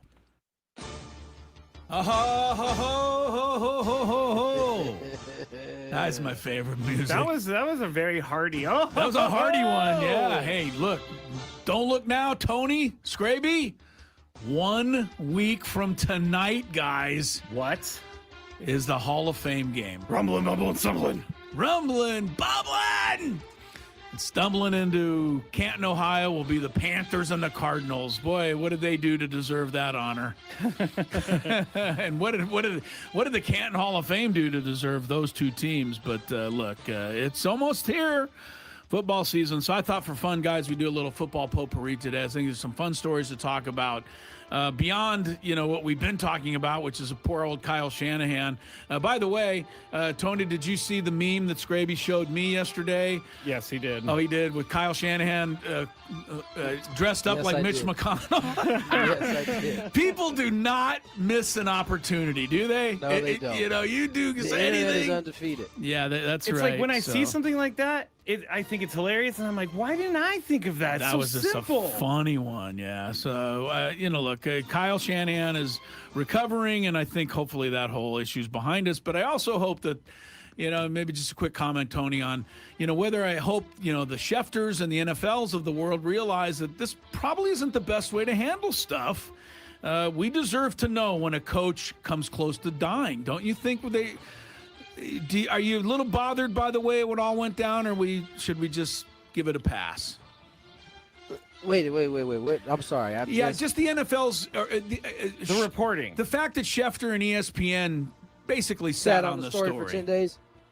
It's funny. I asked a lot of people, here about how they felt about it, and no one really had a direct answer, because it does matter. Market, how it all works. It just you got to kind of get into whatever organization you're dealing with and feel it out a little bit. Everybody does it a little bit different. I was talking to AJ Cassavell about it, and he was telling me that for the Royals, the young lady who covers them, she's got full terrain. She can go in there anytime she wants. She can grab anybody. Right. It's just different everywhere, and so. I think 10 days is a bit too long, or whatever the amount of time was.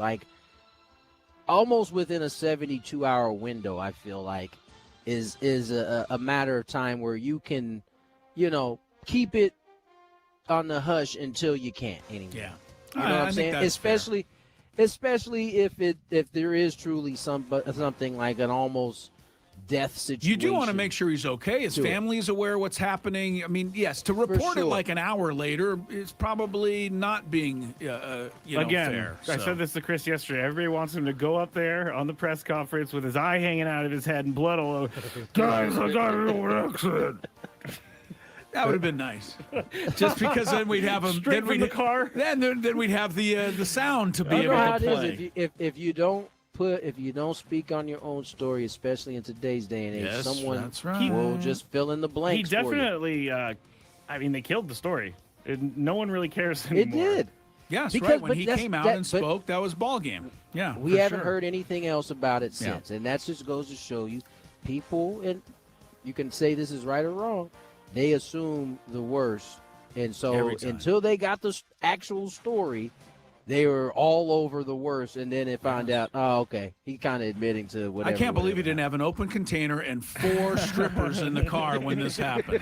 Yes, while he was watching film for the upcoming season. All right. Here's one of my favorite stories of the week, guys. So let's start here with the potpourri. Word out of Atlanta. Oh. Tua's already hurt. He's got a sore back. He can't get it. It's tight back, I think, is all they announced.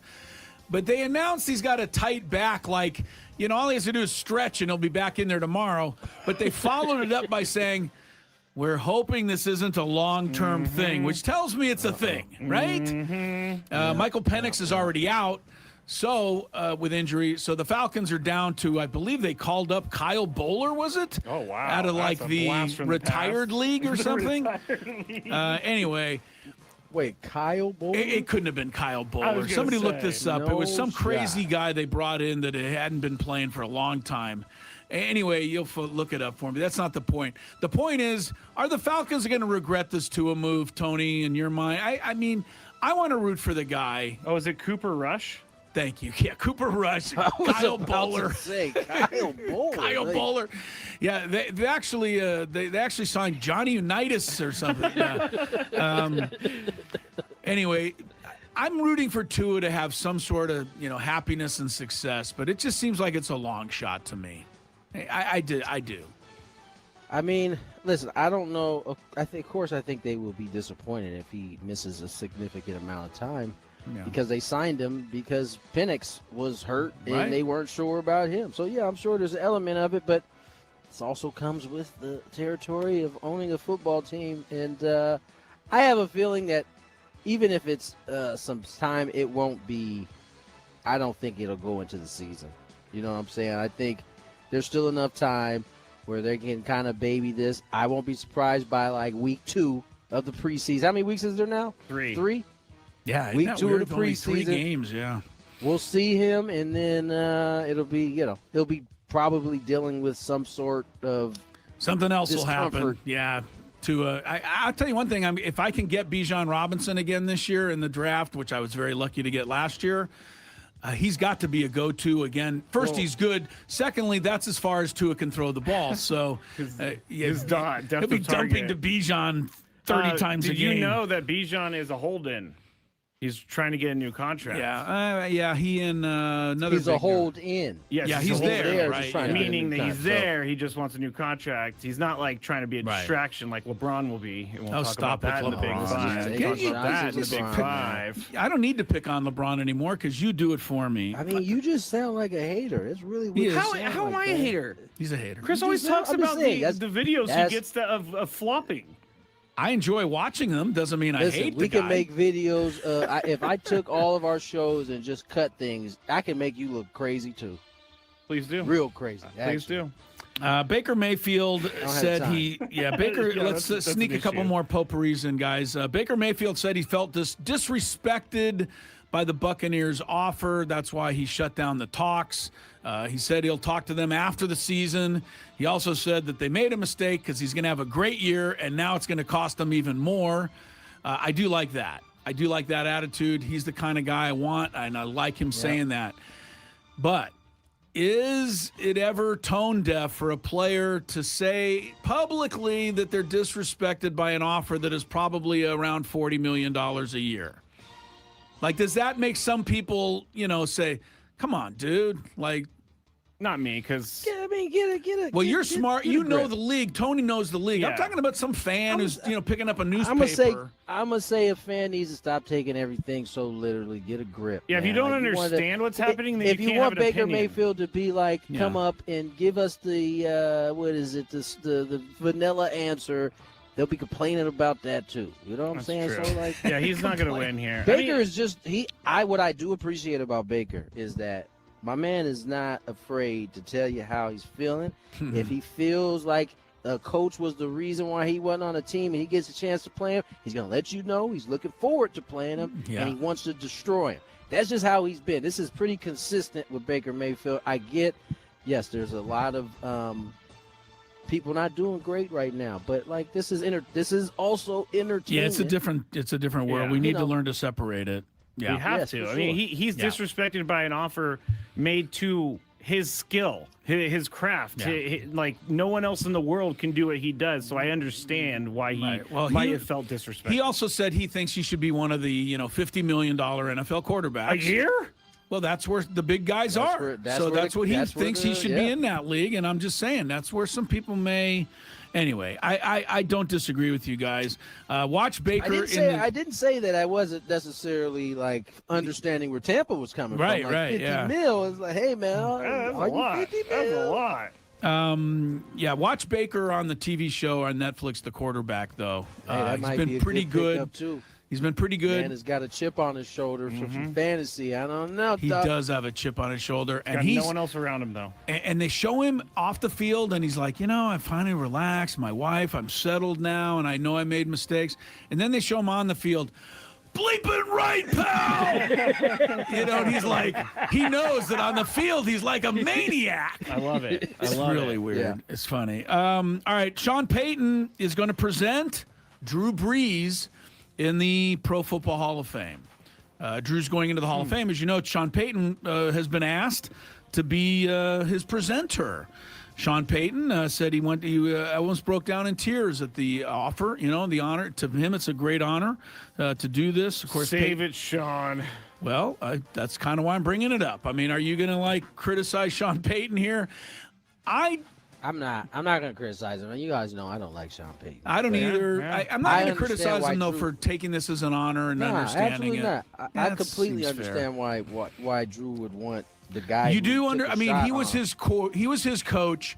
The only thing you say to me, Sean Payton always has a tiny stigma of the, what was that called? Bounty Gate. Bounty Gate. You'll never forget because it happened to the 49ers. What I do know about that and how it's viewed amongst those who were involved or kind of in the NFL at that time was it may not have been gone as far as the Saints did, but it was kind of a common practice to put money on a dude's head and be like, get him out of here. Like that wasn't, something that was completely out of the ordinary. They might have been the ones that took it way too far. They went too far. Yeah, is what it you sounded might be right, like. Tony. Yeah, the 49ers would never do that. I think as it pertains to Drew's individual career, because this is an individual honor. Right. Remember, the Dolphins and the Saints were only two teams that won them, and the Dolphins were the Dolphins backed out. Nick Saban, basically. His greatest decision. And so, a genius, Nick Saban. Turned it down. You can clearly see he took a shot on Drew and it paid off. By the way, I wasn't saying anything about Drew's selection. I understand the selection. It's just Sean Payton. I know. Sean Payton. Listen, we can all have our issues with Sean and different things, but this is not our This is not our thing. It's not our fight to fight. Yeah. All right, I got two more quick ones. We got like 3 minutes, so let's see if we can sneak them in. The Raiders announced Kirk Cousins as the QB1, Mendoza QB2. That's got to make sense. Mendoza said he's okay with it. You can't go with the rookie over the veteran before they even start a game, right? So that's an easy one. Because then if it goes wrong, there's nowhere to go at that point. Then you're Kirk Cousins is your franchise quarterback. I will say Mendoza's probably happy about this because he knows damn well Cousins is going to have at least a couple of games that are going to give Mendoza an opportunity. That's part of it. Final one, end on a bit of a sad note. The Green Bay Packer legend, it's not terrible sad, but Green Bay Packer legend, Amon Green, great running back, revealing he's battling Parkinson's. Do we make the connection with playing NFL and physical and Parkinson's, or is this a separate issue? I hope it is. I don't think we need to. I think it's already being done. Yes. Okay, so ALS with Chris Johnson, there's a big thing around that because football players seem to be more likely to get it. There are people making the connection. This is this 2 + 2 = 4 math that everybody likes to do when these things start popping And up. when Amon Green says, he goes, I have no short-term memory at all, you think, well, that's what happens when you get hit in the head 50 times a day. So, I've been saying this, and I hate wish it. him the best. I hate it, but I feel like football is going to go away someday. It's just too dangerous. People are going to stop playing. You're going to go away before football. More Gwynn and Chris coming up. It's probably not wrong.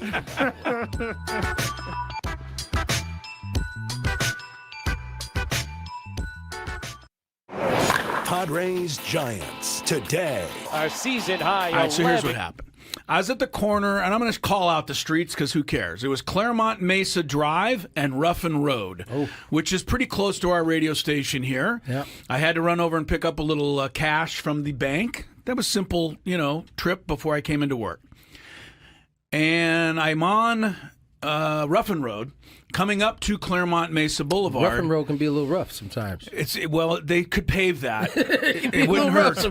Yeah, it wouldn't hurt. They can't call it paved road. I know that. Wait, your issue isn't the potholes in the road? No, that was I'm used to that. So we come up on Claremont Mesa, and we're at the stoplight. I'm in the left-hand turn lane to turn left on Claremont Mesa. I'm the third car back. And there's two left turn lanes. There's 3 cars in line here. And then the going straight is also red. And that is backed up each of the lanes. So that I've got cars on my right. I've got cars on my left. I got 2 in front of me. I got people behind me. No big deal. Light cycles through. And our turn doesn't come. Oh, no. So the cross traffic gets to go again. And then the people coming across in our direction, they get to go again. And then for a second time, they skip our turn. Well, that's what I thought. So now... Actually, you're not going anywhere. You're stuck. Right, you're stuck. You're not going anywhere. And my first thought, of course, as a good scout or, athlete, is to look around. Is there any way out? Can I back up? Can I, I'll do anything. But there is nowhere for me to go. No. It happens a third time. Whoa. And I'm pretty clear at this point, this light's broken. And I'm starting to think, how are we going to get out of this? Am I going to have to call, the police to come and fix it? No one's going to know it's broken. 911 emergency response. Yeah. Emergency. Ruffin Road in Claremont. The light is stuck. The light is stuck. And so this is 5 minutes probably, but you can imagine 5 minutes. No, that's a long time. time, right? Well, when it comes to the 4th time, I finally start just leaning on my horn. Oh. I'm trying to get... What are the people in front of you going to do? Well, because there was a moment, right, after the traffic comes this way, it paused. You want them to run the light. You could at least a couple people could run the light. We could get this going here. You want them to run the light. I did. Break the law. Well, they had to. Otherwise, we'd still be there. Anyway, so this is going on. So I'm starting leaning on my horn. The lady next to me looks at me like, what the hell are you doing? Good for her. Good for her. And good for her. Yeah. Kidding. I'm like, ma'am, kidding. are you just clueless? Were you going to sit here the rest of your life? She has faith that the light's going to turn eventually. Evidently so. If it had gone again, the guy next to me on this side rolled down his passenger window.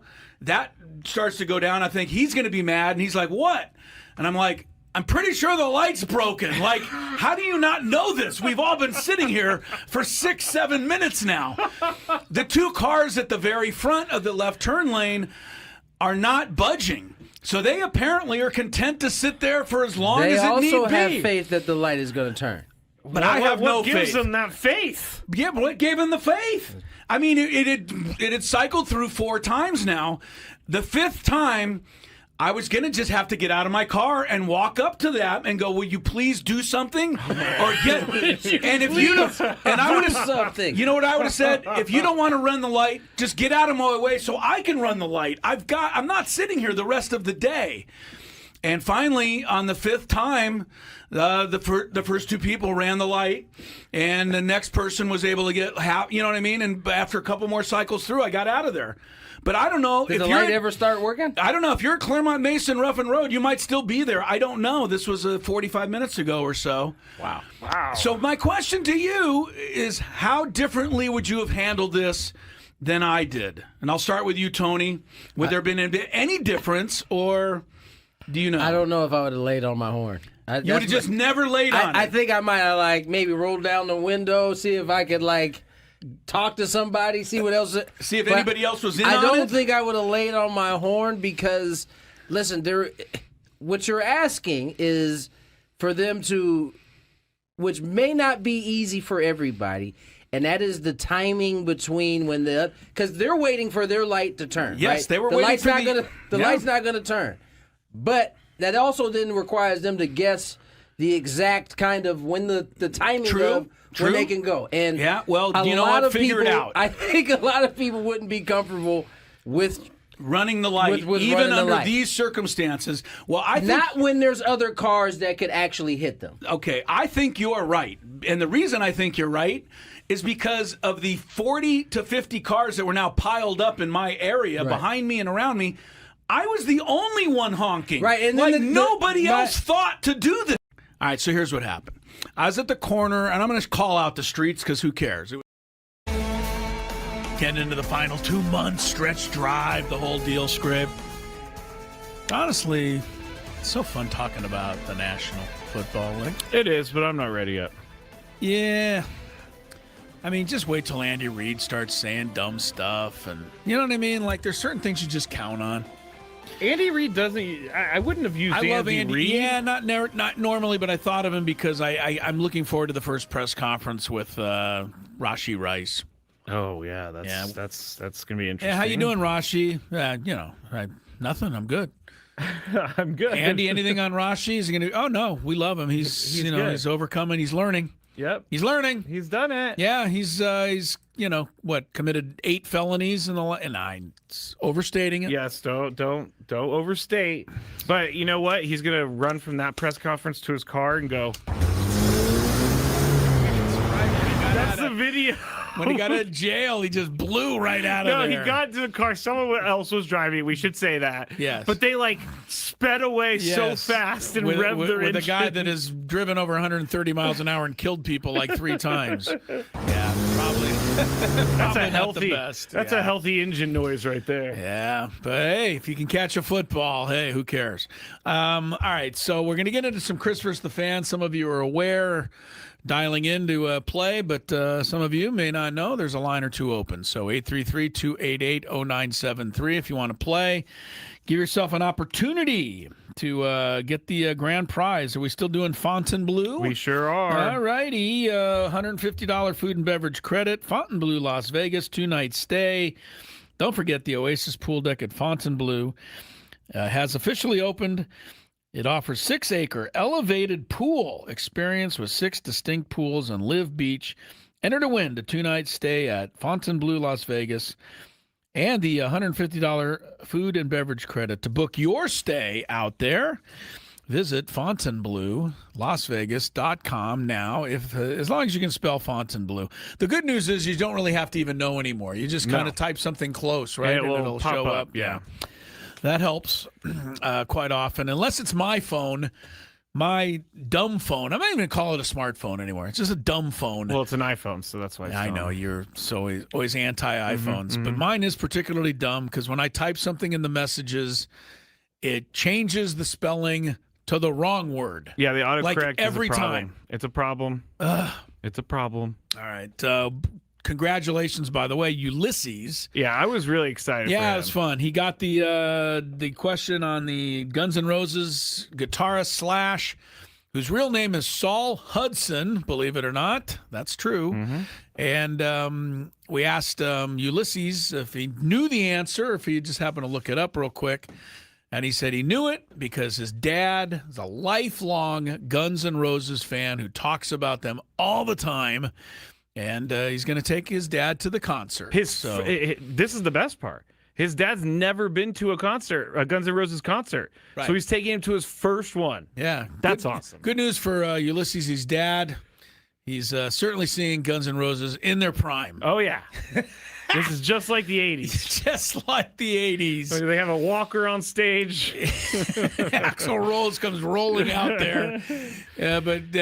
Ulysses and his dad will have a great time. So, yes, Saul Hudson forevermore. And now let's get into today's trivia where you can win stuff. If you had one shot, one opportunity to take down the human almanac himself, howdy do. Now is your time. Listen to me, this guy is dangerous. Now is your opportunity to win a prize. Well, I hope you know what you're in for. Chris versus the Fans starts now on 97.3 The Fan.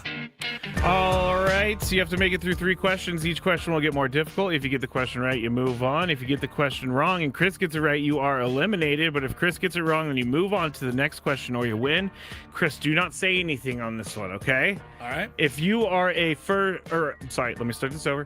If you are a first-time player, let us know before you get into it, and you will get that question for free today. I can't remember. Was that Pete? I can't remember. I think his name was Pete. He had a great intro, and then he missed the first question. But it was still fun having you on, Pete, and I hope you'll play again. Me too. All right, let's get into our first contestant. Today will be John in Escondido. Hello, John. Hey, how's it going, guys? Pretty good. Pretty good. You ready to play? Welcome. Yes, sir. All right, here we go. Question number 1. Let's see. NFL team, no, I don't want to do that one. Who won this year's World Cup? Spain. Spain is correct. Spain. The rain in Spain. Yes, I guess rain in Spain. Okay. Here we go. Question number 2. Rain has an R-E-I-G. Gotcha. Yeah, right. Okay. What time is the trade deadline on Monday in Pacific time? I think noon.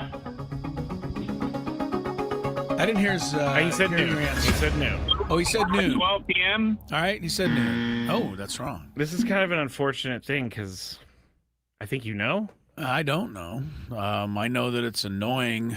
All trade deadline day. I know we work hard, and I know that our boss Adam is on beyond high alert. High alert. Yeah. And I also know that 2 years ago the Padres traded for Max Scherzer. Only they didn't. I don't even want to go back to that. 3 p.m. I don't know. Oh, that was sorry, such John. a guess. Totally out of the blue. Yeah, it's It was 6 3 p.m. It's 6 p.m. Eastern, but it's 3 Okay. p.m. Pacific. Obviously. All right, sorry about that, John. John, yeah, I get All right, lucky. let's go sometimes. to our next contestant. We'll go to John in Carlsbad. Hello, John. What's going on, fellas? Hey, John. Not too much. All right. Is Are this you ready back to play? back, John? Yeah. Oh, we're going John to start. John. All right. Ready to play, John? John. Let's do it, John. Okay. That's right. You deserve that. All right. What Hall of Fame quarterback has the most passing yards in an NFL season? A single season? A single season. One season passing yardage record. Yes. So, it's one of two at the top of my mind right now, but I'll go with Peyton Manning. Peyton Manning. Nice job. Right. He still is. That's kind of shocking to me that he still is, even though he had that 1 year where he just was chucking up the ball every single time he I don't mean to be too pro Dan Marino here, but when he got over the 5,000 in 1984, like he set the record by like 1,000 yards. It was crazy. Manning has obviously been able to extend it. Do you know what it is now? I mean, what the number is? Let me Manning. see. It's over 5,000. No, sure. well, of course. Marino was at 5,000. Marino's record is now like 10th or 11th best because you've got Breeze and you've got all these other guys. 5,477 yards. He also threw 55 touchdowns that year. I think he threw like 7 or something in the first game of the year. Yeah. Again, Marino had that record at 48, and I remember rooting against Peyton Manning so that he wouldn't break it. It was like trying to stop a dam with a toothpick. Yeah, he was going to break that record. You're absolutely right. All right, John, here we go. Question number 2. What major league team has hit the most home runs so far this year? I'll go with the Yankees. The Yankees. Bombers, huh? Stay there. Yeah, this is Nationals or a high-scoring team. Dodger, I'm going to go Nationals. Don't know. Sorry, John. Kind of getting lucky today so far. John. Sorry, John. Yeah, C.J. Abrams, I mean, does he and Wood... I would like to look and see how many games in the last 2 months that at least one of those guys has homered. I think Probably it's every everyone. game. That's actually fun to look at. God, they never don't hit a home run. You're right about that. Yeah. All right, let's go to rubbing our noses in it. Yes, we are. Steve. Hello, Steve. Hey, guys. Hey, Steve. Hey, Steve. Here we go. Good Question luck to number you. 1. It's the last contestant of the day, Scraby. Said we got to. Yes, we have we do have to have a quick game. NFL teams across the country are showing up to prepare for the upcoming season. What is that called? Training camp? Training camp is correct. Wow. I don't know how you were able to read his Decipher mind there, that? Steve. He got Good it. job, yeah.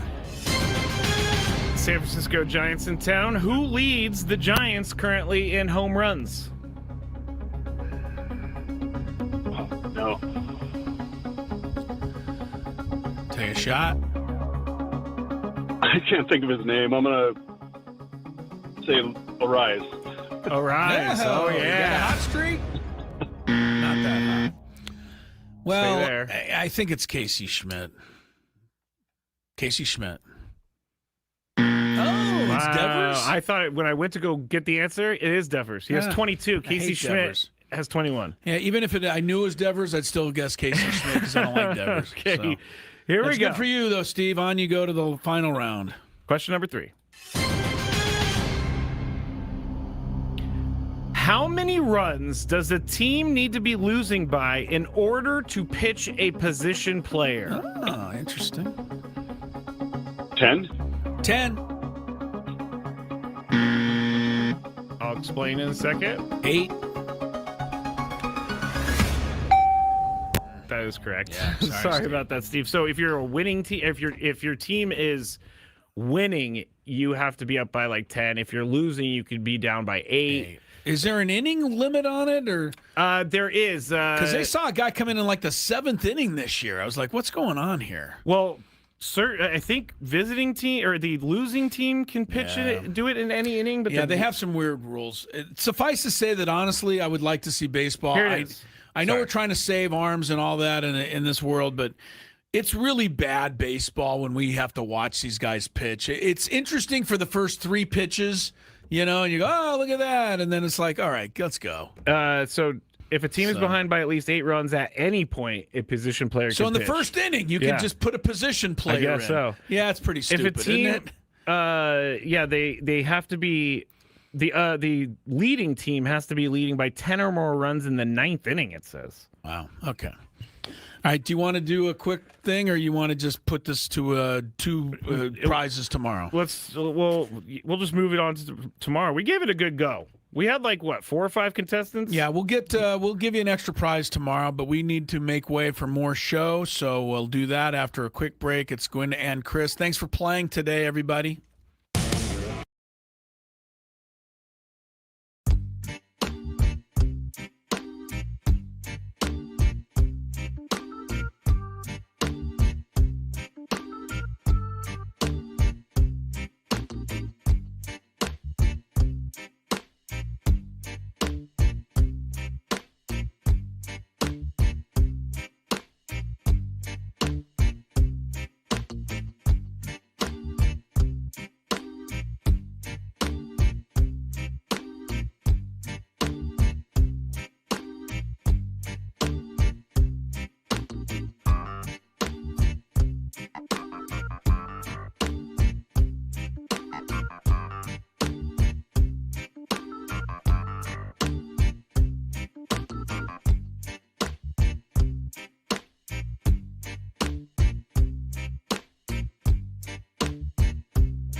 Christopher the Fans today. I was the winner today. Put that in the record books, Grape.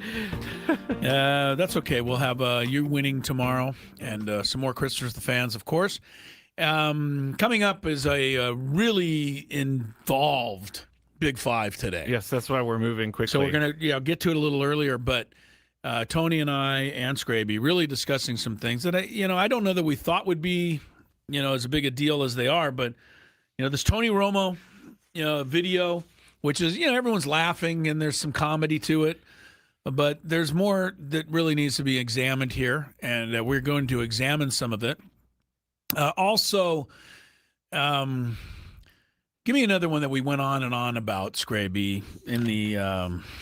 we definitely have a couple. The other one was the Paige Beckers and Angel Reese video. Poor WNBA. They just can't get anything right. They have a video out that they released of two players gambling cash money on the All-Star game. Like, how dumb is the WNBA? Pretty dumb. The players themselves aren't exactly bright, but, the league released it. So we'll talk about that. I get really mad at Paige Beckers in it. You're not a Paige fan today. I'm not a fan today. Not today. And the other thing is, the very sad passing of Billy Ray Smith. Now, I just want to, say, and I've read a lot of tributes to him already, and we had our time talking about it yesterday, Scraby, when we found out. And, the more I even delved into it, I knew he's a bigger than life figure in this town. I didn't think about it along those lines, along with the 10 years he played with the Chargers. And he's on the 50-year all-anniversary team and two-time All-American and College Football Hall of Fame, all of his, incredible achievements on the field. But off the field, man, this guy touched a lot more people than I had thought. And you really start to realize it after the word of his passing spread yesterday. And, so I just, I think it's really a sad day. Tony mentioned it. It's a sad day in San Diego. We lost somebody really, really, big and important and somebody who affected a lot of people here. And as I said yesterday, nothing but, thinking about, and supporting Kimberly and Savannah and the family and anybody who, was around Billy Ray Smith. But, Scraby brings something up that is unfortunate here is that the CTE thing, sticking and just being being a part of this. How scary is this, and how much scarier is it going to get? Are NFL players, this is what we're going to talk about the Big Five, but should everybody who just plays football now just assume it's a real possibility that they could have their life basically cut short?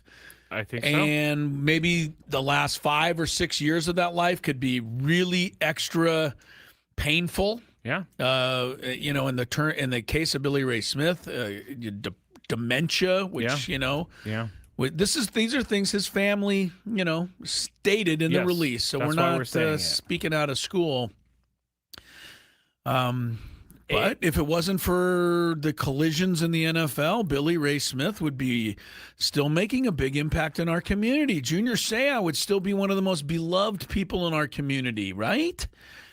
You would think. That's the very heartbreaking thing about it. So we're going to talk a little bit more about that in the Big Five. I know that it's all coming up, but I just find what I want to say ahead of time is, just a tough day here since I heard this news yesterday. We heard this news about 24 hours ago.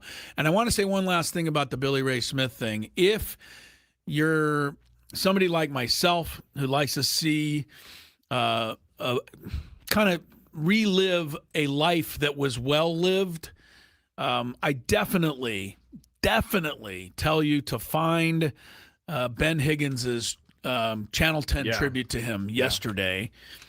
Ben did a great job on it. There's wonderful footage of him back at Arkansas playing, some college football. And boy, did he look like he was just wrecking shop on that field. He was a pretty impressive figure. I saw one of them where he took the quarterback and just slammed him down. And then ran over and picked up the ball. Yeah. Billy Ray. And then, the Charger thing, but then more of his impact in this community. great perspective. I told Ben after I wrote him last night, I said, really brought back great memories and brought a few tears. That's how well done it was by Ben.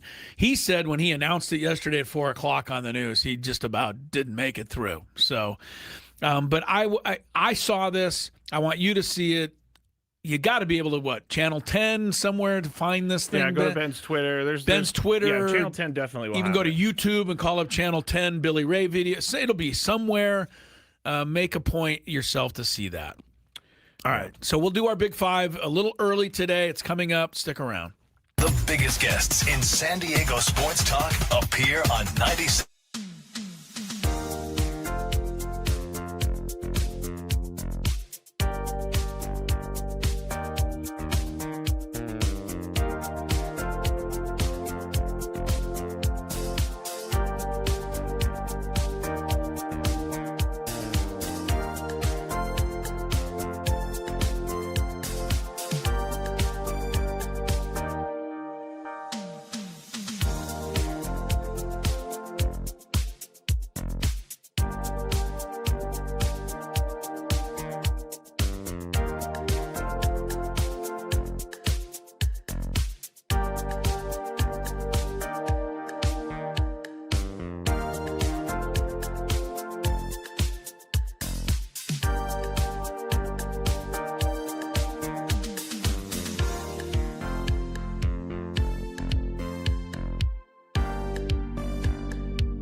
right, happy hour is a bit away from here. We got the Big Five, but understand in the happy hour we're going to take a little deeper dive into all these trade rumors and whether the Padres really, realistically are going to do something between now and then. Padres Giants, we'll give you more of a preview of the game, but right now, a rip-roaring Big Five. It's that time of the show when we check on the latest in sports. Only the most important topics and questions are brought to light. Stop what you're doing and listen. These news stories will astound and amaze you. The one, the only. Oh my God, who the hell cares? The Big Five starts now on 97.3 The Fan. All right, so we got some good stuff in the Big Five to talk about today, I think. Have you guys seen this WNBA controversy? Which one? The latest. Yeah, they come at you pretty fast. Yes, they do. So we'll get into that and get your thoughts on that. We'll also get into Tony Romo's arrest. And all bad. It's all bad. And we'll talk about whether or not you guys think he should be fired. All the fun stuff on the Big Five for today. But we will start with the Padres. And Ethan Salas was elevated to AAA yesterday. I personally, for a guy who always looks for some sort of hidden meaning in these things, I personally think it's very strange that he was elevated to AAA with just a week, or, just 5 days before the trade deadline. So what does this tell you guys? And it's Thursday, so Tony's up first. Tony, what does this tell you about Ethan Salas? He's had a good year in AA, and after a healthy season, they are rewarding him to AAA. If you're asking me, what does that mean in terms of the big league team? September's around the corner. Maybe there's a scenario they bring him up, but do you need a fourth catcher to come up at this point?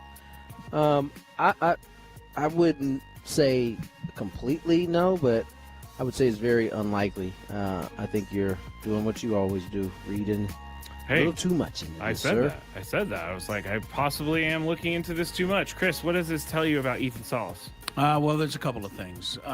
We talked about this actually on the roundtable today, and I'll tell you what everybody else said. Everybody else said that they're bringing him up because they are going to now be able to showcase him better to include him in a trade next week. That's what everybody else said. I said that's absurd. And I said there's two things that this could be. One is just that, they're putting him in AAA because it's time for him to play some AAA. And, he's doing the thing and getting it done. And, Tony, you'll back this up, I think, but the world of AAA is different than the world of AA. You're now playing with more major league type players, guys that have been there, done that. You're hanging around people that have, kind of been in the show. It's good stuff, I think, for a young player to be around that. Whereas in AA, you're playing, good talent, but almost everybody's kind of in the same position you are. So maybe Tony can, speak on that a little bit. The other thing is I don't think it's absurd to think about bringing this guy up. Camposano seems to be fading a bit, and it's, I'm not giving up. I'm just saying he hasn't played a full season ever before. Fermin and Duran don't give you much. I don't really have a problem if he brought him up certainly in September. What do you have to lose? Maybe catches a little fire. Time. That's not how. But that's not how the Padres operate. Well, that's just not how I think, and I understand that stuff comes into it. But those are the two things I think. I don't think it's anything other than that. Tony, do you have anything to say? What was the question? What was the original question? It was. What does it tell you about Ethan Salas? But that was the question. Yeah, Tony answered it. I don't think. I don't think it's out of the question that he's brought up. I wouldn't expect much from him when he came up. I think Campy's the dude in terms of catching on the most, because he's by far the best hitter out of all of those guys we've talked about, including Ethan. So, defensively, is he going to be better than Fermin or Rodolfo at this point, or even Campy? We'll see. I think this is more about him and how he's played this year maybe he is put into a trade, but I don't think they could do that from Double A, and that's not moving him up to Triple A doesn't make a team go, oh, okay, he's closer to the we're big more leagues. interested in him. Ready. Yeah. Right? Yeah. No, they've already scouted That's him what I said and last night. have an idea of how it's going to go. So They're not he could trading for very a well guy they don't know anything about. Right, he could very well be put in a trade, but him moving to AAA would have nothing to do with that. All right, well, congrats to him. Number 4. The WNBA, guys, is once again in the spotlight for the wrong reasons. And don't worry, Chris, Caitlin Clark is not a part of this one. It's Paige Beckers and Angel Reese. And the WNBA tweeted out this video. I'm just going to show a little bit of it, but keep in mind, again, the WNBA tweeted out this video. So here it is. At All-Star Weekend, you and Angel made a bet with each other on this game. Is that bet still? This is how the rich stay rich. You gotta save this money. I'm gonna see you next week on Wednesday. Yeah. At night? No, at practice. Oh, at practice? I mean, I know y'all gonna lose, but if y'all lose, I get to have that. if y'all win, you get 400. All right, so you guys get the gist of the video. They're talking about betting in the WNBA. Immediately, I don't know why our things are all blue on StreamYard. You guys seeing that, or is it that just? I guess that was just me. That's kind of embarrassing. But the WNBA deleted this because they're talking about betting, and a lot of people are saying that this is a pretty big deal that they're betting each other cash and glorifying it. So, Chris, do you think that the players in this video should be suspended for this? No. I don't think they should be suspended. The WNBA, though, should come out and just say, this is not what we want. This is not what we represent. This is not what we're about. And, we're staying away from the gambling. I don't know that you have to pick out Beckers and Reese and make a bigger deal about it. If you can just make it a thing and speak on it and move on, you can probably get away with it instead of trying to create a whole big, gigantic problem here. These are guys, they're young players. They're betting 20. It looked like they're $20, $40, $60, whatever on a game. No. It was $400. Looked like $400. $400, even that. That's how the rich stay rich, Chris. Yeah, whatever. The point is it's a dumb thing to do. All right, that's what it is. It's dumb. I don't think it represents a gambling issue in the WNBA, right. And that is how you need to present it to us in the public. Now, will the WNBA handle it correctly? Probably not. And that is... We can all agree on that. Right. So therein lies the issue with this league. The commissioner absolutely must be fired. They've got to move on from her and get somebody that has some semblance of a clue. And it is really funny when they talk about this commissioner. The one thing they say about her, Kathy Engelbert. Yeah, one thing they say about her is she's really good at her job. She's just not a good communicator. That's a big part of the job. Well, if you're not a communicator and you're the commissioner, yes, I would think that's an issue. That's like telling me, well, she's a pretty good long distance runner. She just, can't breathe past a mile or something. It's a requirement. Anyway. Okay. So I'm worried about how this is going to go. That was one of my favorite examples of all time. Yeah, it wasn't a great one, actually. No, it was great, actually. It was. Tony, do you think they should be suspended? No, I agree with Chris. Like, it looks terrible, and it's certainly not what you want to be talking about, but this isn't betting in the context of I'm altering the game because of this bet. Anything, they were betting obviously that Angel Reese and her team would win versus the other team, and so it's not a good look. Certainly shouldn't be done, but I don't know that we need to suspend anybody. If this was two NBA players, they would be suspended. They might even get the feds looking into them. Yeah, you're not wrong. I don't think so. Because there are guys in jail right now for they don't care about $400. Bro. I understand that. They don't. But that the matters. WNBA tweeted this out. This is a that's big a deal. stupid. That's a stupid PR move, which is why they erased it immediately. And this is also why the commissioner should be fired immediately. These things keep happening under her watch. I get it. That can't happen. And the commissioner should be, very clear with these players ahead of time before any season ever gets underway or when you're Maybe a rookie. you should. You know what you should do? I got the idea. I got the perfect idea. Yeah. What? Find them the $400 that they bet on, and we call donate it to charity. And donate it let's to call a charity. day. Boom. But you guys are also looking past the fact that this is clearly illegal, and you can't just do that in the open. All right.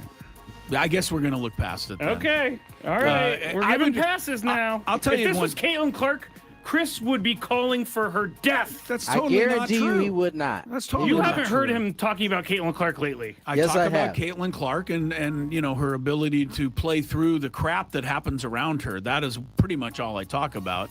But one last thing to me on this is if this was like a FanDuel, DraftKings website where you discovered an account or something, then you got yourself an issue. 2 kids being dumb, making a video. Don't do it again. Do you agree with Paige Becker's Would you be mad if let's say player A on the baseball team bet player B, listen, I'm taking you deep today. $400 if I hit one off of you. You gonna be mad at that one too? Are they gonna be doing it on video and then the MLB is gonna tweet it No, out? they're So not your going to issue, because so your MLB issue would- is that it wasn't done in If this- secrecy. Yeah, exactly. Just you're doing so it in the open. And Chris, I know you love. That goes to the stupidity of being young, and Yeah. we all, including you. I mean, we didn't have cameras. No, fortunately for all of us. Yes.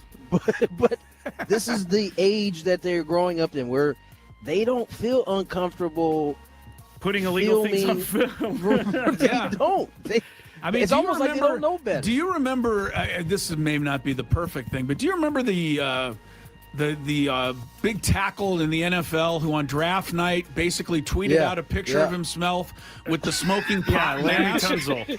Like, what are you doing? And I don't think that was him. That was actually, I think, his stepdad or something. But my point is he was comfortable enough to be photographed doing that. But that or was video. always meant for private.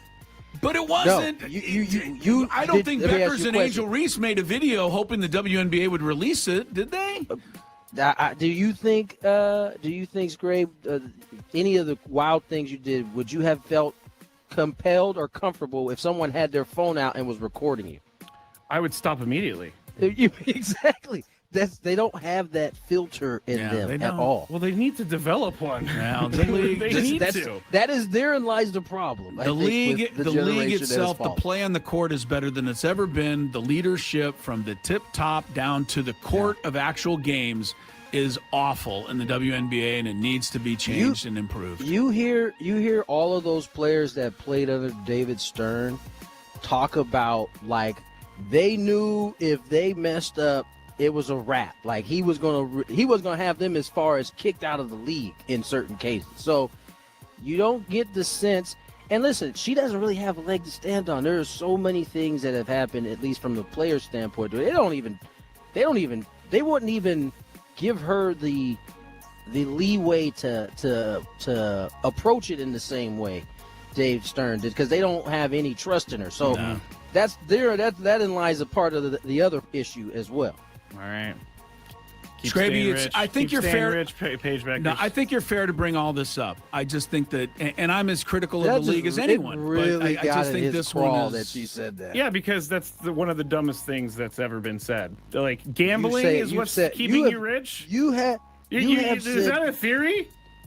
Is that what we're doing? We're judging people for. I don't know why things. I'm so angry about Paige Beckers doing this, but I am. Number 3. I don't know why, but I am. Okay. To a serious topic, Tony Romo's arrest for OWI is getting worse and worse. The body cam footage came out and showed that he is clearly intoxicated. Apparently, guys, he was trying to pass someone in that little triangle thing when there's an exit. And mainly, when the idiots on the freeway realize they need to get off really quick and they're like, ah! All the way over the freeway and they go through the debris field. He was trying to pass someone in one of those lanes. They're called Gore lanes. Had no idea they were called Gore lanes. And we'll never need to know what that are the again. Gore lanes actually for? So I don't know. I mean, the zipper. I'm so glad you didn't make it up. No, my assumption would be because you're zippering right and you don't want someone to enter that lane because the road is going away from the freeway, and so they need to. There's going to be a triangle, the Bermuda Triangle in there somewhere. Can't you just say you don't know? I did. You started to make it up anyway. No, I said my assumption. I don't even know where I was. Okay, he also was found to have an open container in the car. So everything is really, really, really bad with this. There is no way of escaping that. Chris, should he be fired? Is Tony first? Tony Gwynn Jr. I just said Chris. I know you did, but I think it's Tony Gwynn's turn to be first. Okay, while you guys think, I'll also say, like, there's been some rumblings that CBS is unhappy with the contract that he gave him, and maybe now they're going to go and, with a fine-tooth comb, find something to get him out of this contract. They might, but I'll let Tony go because it's his turn. It's your turn. Are you really? What number is this? Oh, it is. Oh, you're right. I'm sorry. I keep thinking it's Wednesday. Gosh, it is Tony's turn. My bad. Yeah, you're that bad was really indeed. stupid.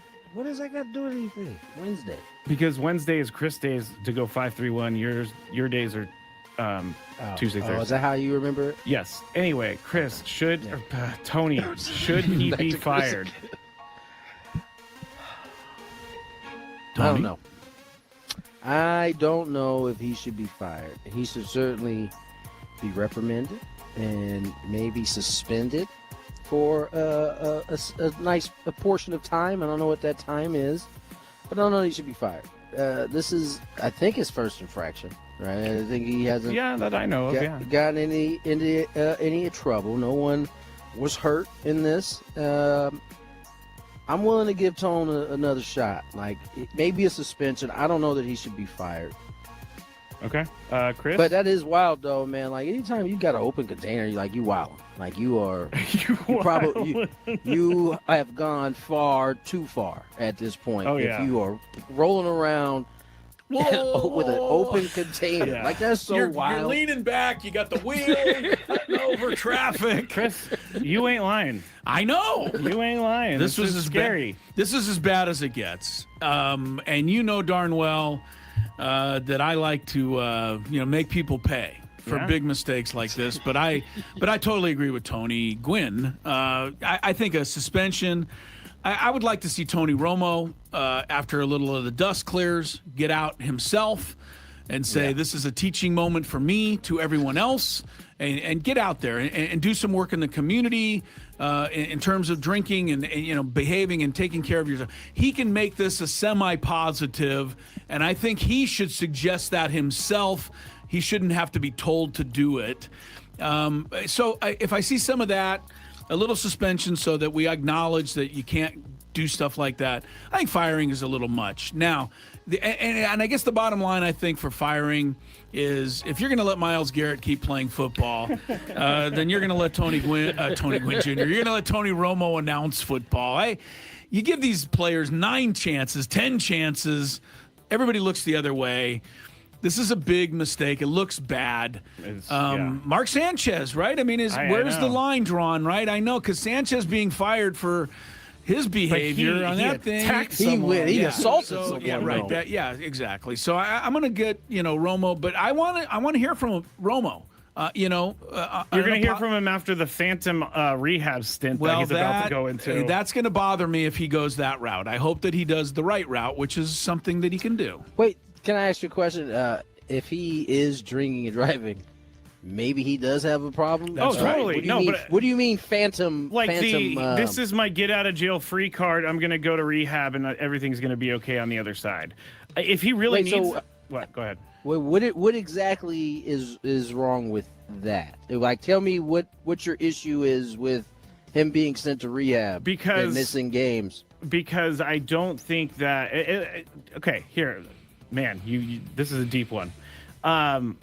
Deep down, I feel like people who get in trouble try to scramble and do whatever they can to get people off their back, because I have been there, and you just do it trying to get out of it. And we see that all the time. We see players... How do we know that? How do we know that's the other part of it.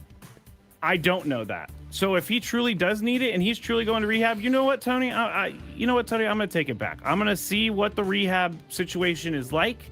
And if it seems like he's taking it seriously, then I'll give him credit because I want him to get help if he needs help. That video tells me that he might need some help. It cries out for some help. It tells me that he might need some help. So I'm hoping this wakes him up or something. Does that make sense? It sounds like there's a piece of you that is, I don't know what the right word is, but a little irritated that he may very well like end up being okay and like back to normal at some point. That's fine because I've done some things in my past and I'm back to normal. So things like that happen. I don't know if what Scraby was thinking is the it same. tough love you're thinking of, Tony? Maybe. You definitely seem to. In the AA world, I am known for my tough love. That is the truth. World, you're known as yeah, tough love? I don't pull punches. I tell you exactly what I think about your situation. I think you could pull. I think you don't have to pull punches, and it can still. You don't have to be. Yeah. Like, First of all, the Big Five's carrying over to this is 3 the more longest Big segments Five we've ever done. Secondly, because it's an important topic to discuss, and I think it's important to piggyback on about what you were trying to say or saying there, Scraby. I do think, and I need to try and say it correctly too, and it's hard to articulate. I think that a lot of people in general, the world at large out there that hasn't really had the kind of drinking issues that a Scraby had or people like that, think that if they just if they ever get to the point where they can't handle their alcohol, that's okay, because it's just an easy thing. You go to rehab and you'll be fixed as good as new. And so I think what Scraby, is trying to point out is if you do go to rehab, you need to go with the idea that is the beginning of your work. Of new life. That is the beginning of your work. And I don't think people all realize that. You have to want it. I think a lot of people go to rehab because, it's there and now I completed it. And did I really get better? We don't know. So I think that's the thing he's trying to point out. And I think so. Tony Romo, if it is a rehab, hopefully he'll go knowing, my life just changed, and I got to start my work now. I would argue though, isn't that part of the process? Like you can't get to where Scraby has gotten to without, in a lot of cases, including Scraby's, from what we've been told, it ain't happening on the first time. But if you never go the first time, do you get to this point? No, I was going to add that. That's a great observation, Tony, because I was one guy who entered rehab to get my family off my back. You guys want to stop? Like, finally, you guys are off my back because I went to rehab. I went to rehab. God. Yeah, I didn't do anything. Oh, wait. Yeah, I didn't do anything. This rehab thing is actually kind of cool. So I guess it's less about the amount of times and more about that switch flipping that. Oh yeah, it's the switch. This is about me versus about whatever other reason I'm going in. Yeah, they call it the psychic shift, is when you go from alcoholic to recovered. So. Now we gotta try to speed through these next two. Yeah, this one's also sad. We talked about the passing of Billy Ray Smith yesterday at the age of 64, and his family did say that his death was related to dementia caused by CTE. We know CTE is a very real thing, so I went and did some research online from different articles.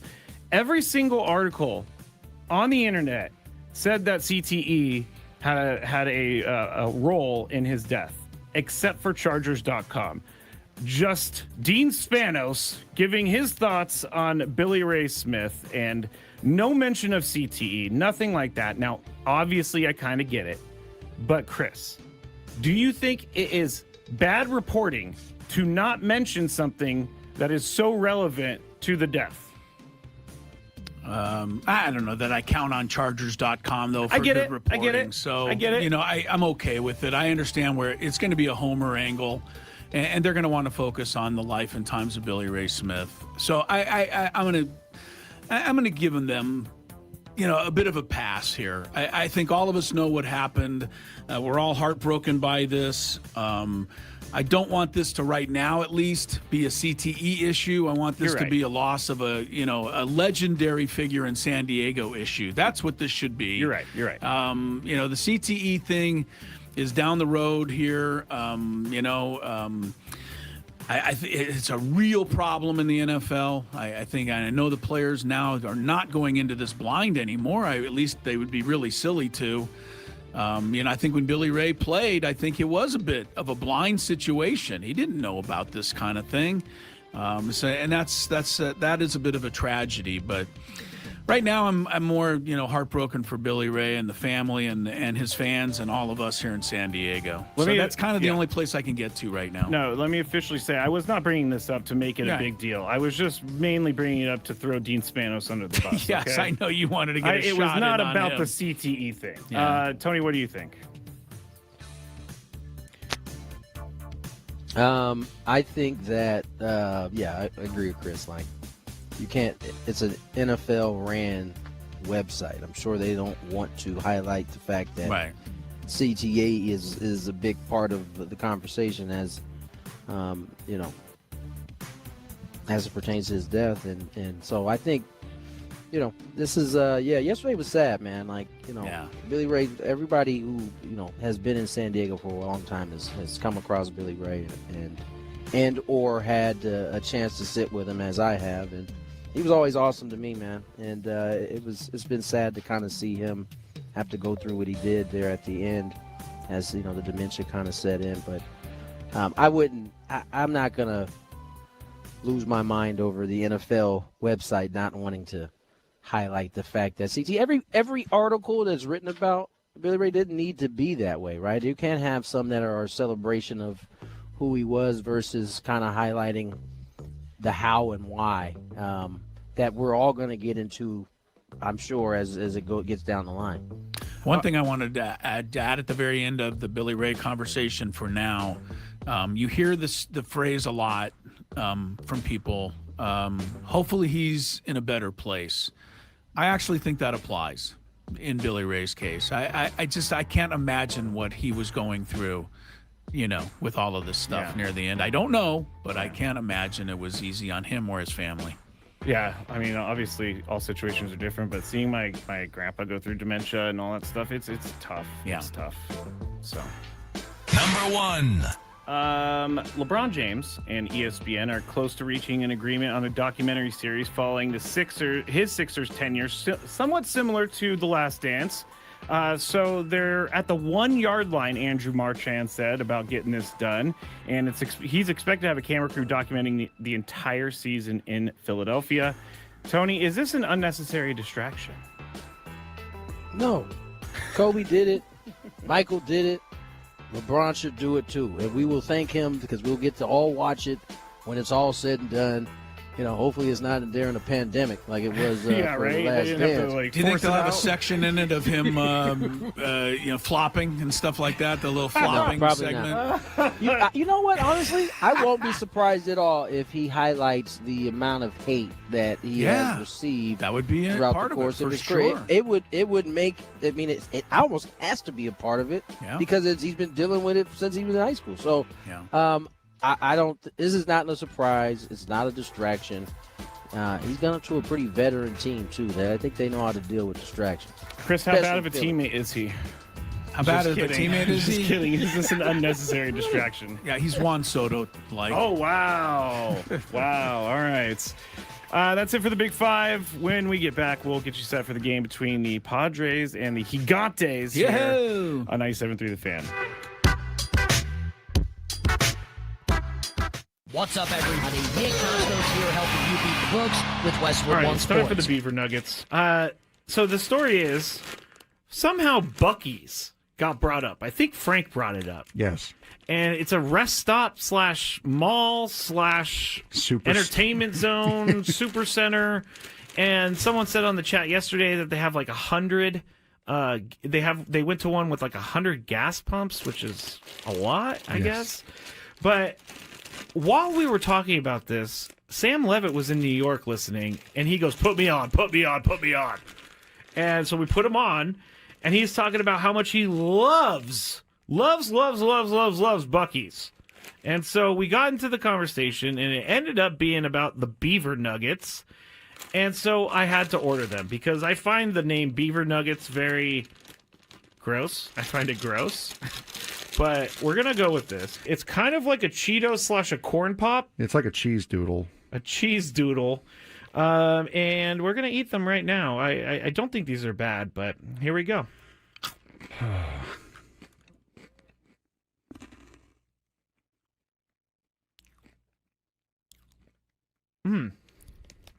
I like it. It tastes like a corn pop. I was just saying it tastes like a waffle, really. It does kind of taste like a waffle. You know what? I'm in. These are good. Yeah, I'm not. You want another one? No, I don't want another one. But yeah, I mean, it tastes like a waffle, like a waffle with syrup on it. It's pretty good. I gotta say, I'm not hating these at all. Actually, they're very good. I like this. The waffle is a perfect explanation. If you've ever had, I'm sorry, I'm talking on the microphone with food in my mouth, but if you've ever had a what is it? A Lay's potato chip that's waffle flavor. It's kind of like that. Sad Fryer says, "Are they cheesy?" No, they're not cheesy at all. Actually, they're sweet. No, it's like a hard waffle with syrup on it, with dried encrusted syrup on it. Now I don't exactly know what the puff is. It could be just fake something. Most likely. I mean, it's like caramel a little bit too. All right, I gotta stop eating these because I will eat the whole bag. I love these things. I'm gonna leave them here though because I will eat this if I go home. It's just gonna be a bunch of beaver nuggets in my bed as I sleepwalk or something like that. All right, it's time for the beaver nuggets. So the story is somehow Buc-ee's got brought up. I think Frank brought it up. Yes. And it's a rest stop / mall / entertainment zone, super center. And someone said on the chat yesterday that they have like 100. They went to one with like 100 gas pumps, which is a lot, I guess. But while we were talking about this, Sam Levitt was in New York listening, and he goes, "Put me on, put me on, put me on." And so we put him on, and he's talking about how much he loves Buc-ee's. And so we got into the conversation, and it ended up being about the beaver nuggets.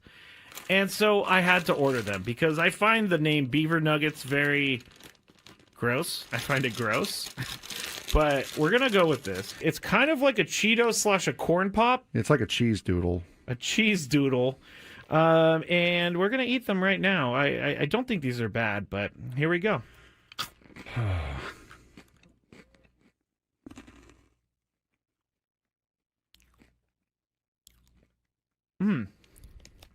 I like it. It tastes like a corn pop. I was just saying it tastes like a waffle, really. It does kind of taste like a waffle. You know what? I'm in. These are good. Yeah, I'm not. You want another one? No, I don't want another one. But yeah, I mean, it tastes like a waffle, like a waffle with syrup on it. It's pretty good. I gotta say, I'm not hating these at all. Actually, they're very good. I like this. The waffle is a perfect explanation. If you've ever had, I'm sorry, I'm talking on the microphone with food in my mouth. But if you've ever had today,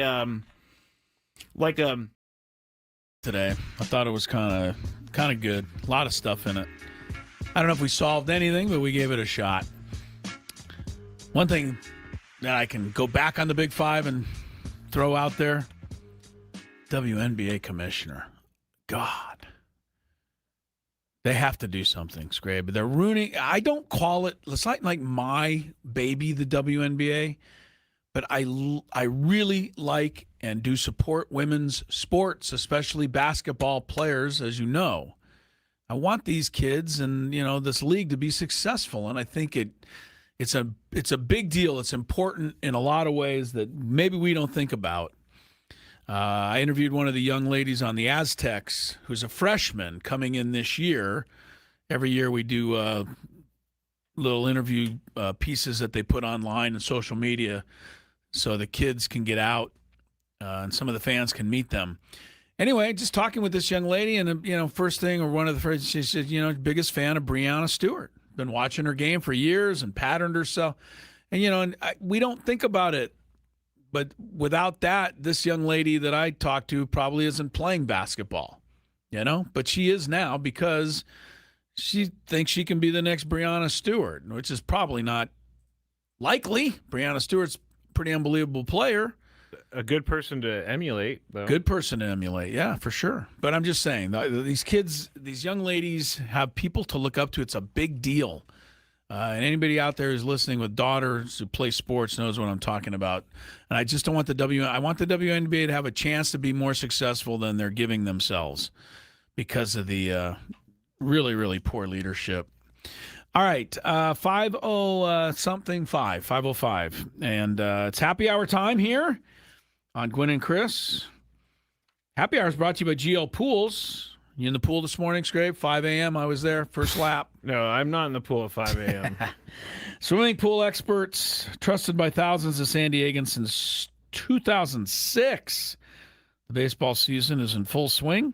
So is swim season. Make sure your pool is ready. Call now.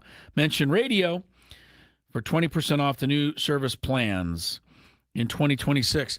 I can tell you right off the bat that our pool, where I live, although nice, is not taken care of by GL Pools. Oh, Guaranteed. Yeah, because when I get in the pool, Because it's not a good pool? No, it's a good pool, but it's not as clean as it should be. Like if I had GL Pools, I wouldn't have to go. What I have to do every day, 5 a.m., 5:30, whenever I get there, Scrape to swim, get in the pool, got to walk around and throw all of the bees out of the pool. That's right. That's first thing. GL Pools would not allow that, I don't think. No, I've been trying to get some people in my life. You could put the things together to get GL Pools because the company that they use, I swear to you, the guy shows up and just pushes the dirt around in the pool. Where you live? Yeah, yeah. No, I get it's it. like I swear to you, he just goes, he takes the thing, and he pulls a few things out, and then I go out to the pool after he leaves, and I'm like, there's so much stuff in the pool. What'd you do? Yeah, I think our guys actually clean the pool well, but before they leave, I think they dump 6 or 7 bees in there just to make sure that I have something to clean out every morning. Bee murderers. Anyway, and I've stung myself trying to remove the bees before. Yeah. So I need GL Pools as well. All right, coming up, Padres and Giants. Sam Levitt, pregame show, about 30 minutes away. Giants, I'm looking at the MLB lineups website, which I believe is as up-to-date as I can get. Now, I'm not at the ballpark. Should I be something more updated? MLB.com? Yeah, MLB.com. You said MLB lineups.com. No, MLB.com, oh, yeah, that's their the lineup place. page, That's okay? That's updated. Giants lineup is here. Luis Ariz, Helio Ramos, Bryce Eldridge, who's actually done pretty well here. Second or third chance in the bigs, but he's figuring it out. Devers, Young-Hoo Lee, who's a top 5 hitter and batting average. Willie Adames has had just a terrible year stealing money for the Giants. Daniel Susak's their catcher. Grant McCray, young outfielder, and Christian Koss, third base instead of Casey Schmidt. But it still doesn't list a pitcher. Giants tweet out Robbie Ray. They just did? No, an hour ago. So it's taken an hour, which doesn't help our case on it being the best website.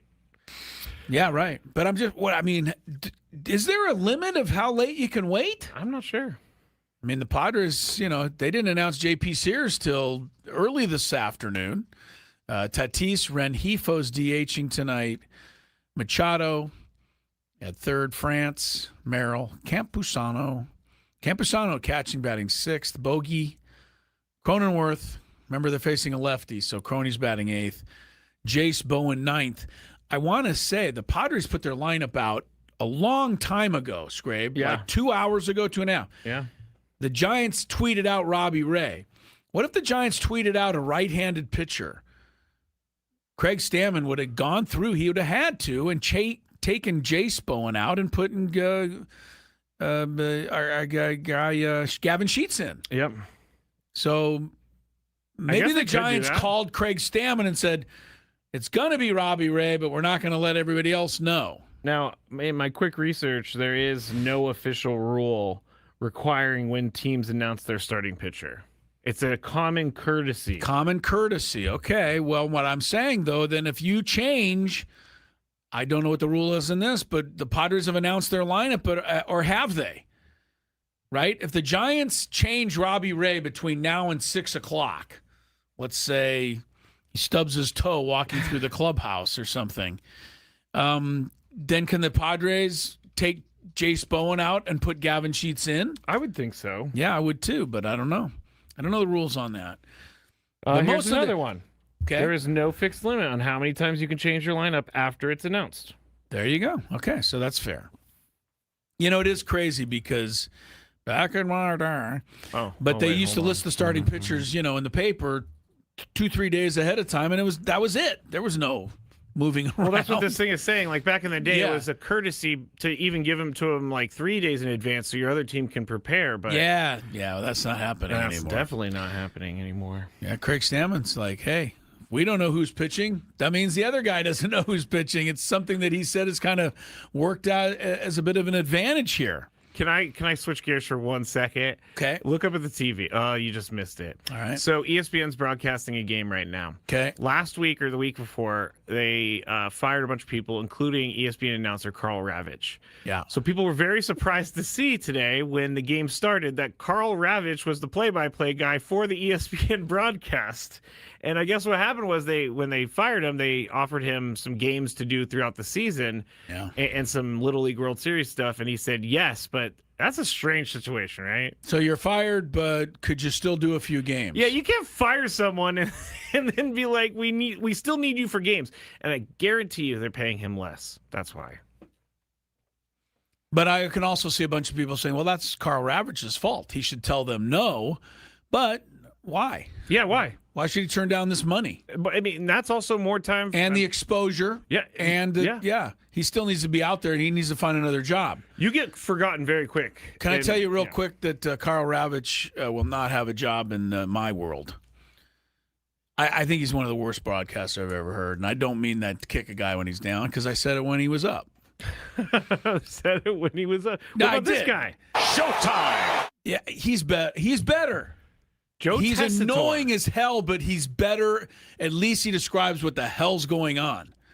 Carl Ravitch lost me for good when he was doing the College World Series 2 years ago, and he called a walk-off homer in the top of the 9th inning. And I think Eduardo Perez and those guys were like, what? Carl Ravitch was going crazy. He was. And everybody was probably like, "Why are you so excited, bro?" And look, I'm not adverse to making a mistake. I have made many, and as you hear every day, I do. But I don't care for Carl Ravitch as a broadcaster. I mean, I really don't think he's very good. That's not a mistake. That's like a huge. That's an error. Yeah, that's really not just something you should be able to You dismiss. cannot call a walk-off in the top of the 9th. Yeah, that's pretty bad.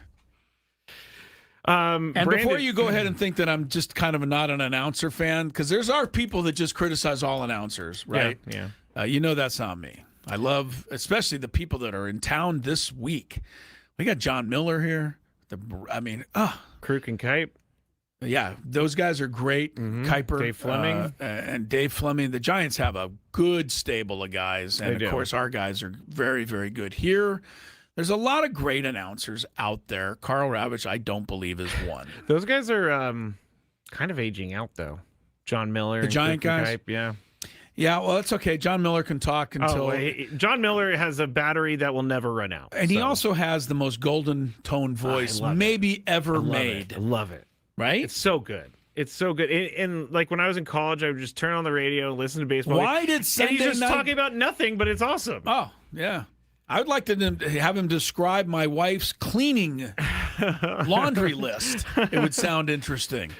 Why did ESPN ever stop with the Sunday Night Baseball with him anyway? It was a huge hit. It was a big deal. He was the star. Joe Morgan obviously was great, and Joe died, so that was, didn't obviously put a crimp into it a little bit. But John Miller, incredible. like he was worth watching the game for. He was so good. Yeah, that is pretty. I mean, that's true. I remember it was definitely something you turned on and you just felt better because you just had that enjoyed voice. it. You enjoyed the whole game. He was so good, John Miller. They left in 2010 after a 21-year tenure doing that. Well, they say all things must, good things come to an end. Why? Don't have to. It says no official statement was ever given as for the reason of their departure. So you know what it was? I'll tell you what it was without knowing it.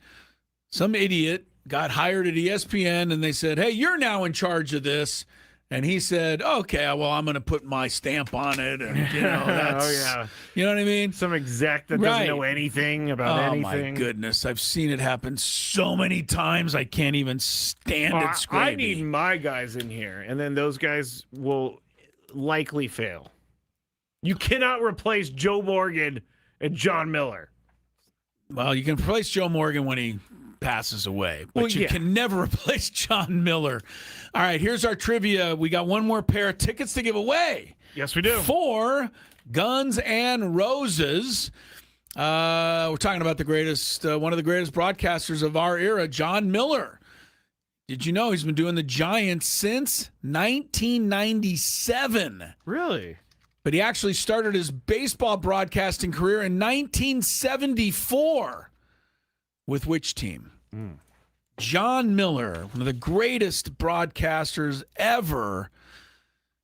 1974, Scraby, that means he's been going at this for 52 years. I have no idea, actually, this trivia. Who was his first team that he broadcast for? 833-288-0973 for John Miller. Question, Guns N' Roses tickets. I think that goes hand in hand, doesn't it? Totally. It's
inaccurate Spanish or not. But.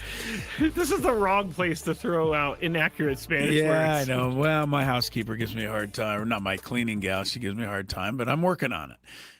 John Miller was the trivia here. Alejandro got the question. He is going to see Guns N' Roses. I'll give you the answer in a minute. John Miller started his career in the early 1970s and had a Major League Baseball job. I'll tell you with who in a minute. But after that job, it was a quick one. Like he was only there for half a season. I didn't know John Miller. He did hockey. The California Golden Seals. Do you remember them? I have You don't heard even of them. remember No, them, I but have yeah, heard right. of them. He did the Your Guys, USF Dons, basketball. He did Golden State Warriors, Washington Bullets, which is what they were then. San Jose Earthquakes. That is random. Right? His first network job, John Miller, if you'd guess this, you'd never know, was the NASL, North American Soccer League Championship game in the mid-70s. He did 2 years of the Washington Diplomats. That's an NASL team. Finally ended up back in baseball with the Texas Rangers. 2 years there. Boston Red Sox, preceding Orsillo and company. I didn't know John Miller was ever the Red Sox, but he was. The one that I would have guessed was the one he was with for a long, long time before San Francisco was the Baltimore Orioles. He started there in 1983, which coincided with the Orioles' last World Series championship. Oh, they need to get him back. Right. John Miller's probably got himself a handful of rings, right? He's with the Giants for the three they for won. The three, for sure. Yeah, and he's got the Orioles. And he should have a ring from the 1974 Oakland Athletics. That was his first Major League Baseball job, and they won the World Series that year. He is Sam said, remember when he said, everywhere Sammy goes, the champagne flows? Yeah. John Miller's the actual answer. John Miller might be the actual answer. John Miller also got Barry Bonds' home run calls. I mean, he's got some classics out there. I'm going to go look up John Miller. I just really like John Miller. And it's not even the calls that I remember. To me, it is John Miller's folksy delivery that makes me feel, and I think anyone feel, like you're sitting out on the porch on a summer afternoon and some guy's just kind of telling you about a ball game. It is true. He is so good at that, and that is not honestly something I don't think you can practice. I think it's something that you have an innate ability to do, but you also are able to refine it over time. I was going to ask you before we get to one last thing, because you want to update us before we go on Pavetta and Musgrove. But I wanted to ask you a question. Oh. Because I thought of this. Last year, I think it was last year, I was in the booth saying hi to Tony and Jesse on a Giant game, and John Miller was in there. And my tongue was about to hit the floor, because this is, to me, is a legendary, figure who I really look up to. It's not something you expect to walk into. And I think, this is a great thing. I want to meet the guy, and I'm like trying to get Tony to, introduce you. They're not paying any attention. They're all locked in over there. Yeah, right. But John Miller actually, he asked me a question, or he made a joke about the coffee machine or something. So I was talking to him a little bit, and I was like, here I am, but I'm like nervous like a ninth grader, trying to speak to John Miller. So I was thinking about this just a little bit ago, so I want to ask you. My wife's person who would make her go, would be somebody like a Kim Kardashian. My wife just looks up to that. She loves it. If she met Kim Kardashian, she'd probably be tongue-tied. What? I know. We'll move forward. Yeah. So who would yours be? That's what I'm getting to here. Ooh. Who would be somebody like whoever it is? I don't know. Somebody in art, some musician. I just, or anyone. Because I think we all think we kind of are maybe a little too cool for school. I don't think so. I think there's probably someone out there for everyone. Well, even John Miller probably has somebody that he would meet and be tongue-tied. And he's cool enough that he would tell us. Right. That's a great question. I think probably like a Jerry Rice or something like that. Because as a kid, obviously, Montana wasn't really my thing. Steve Young, but I'm not going to be tongue-tied around Steve Young. Okay. But Jerry Rice would be a little much for you. Yeah, that would be pretty crazy. Yeah. I'm trying to think. Because the other one we had in the studio the one time was the Garv. Yes, the Garv. Because I told you I grew up watching the Garv, and I mean that was just bigger than life for me. So when he came in the studio that day, and I was like, oh.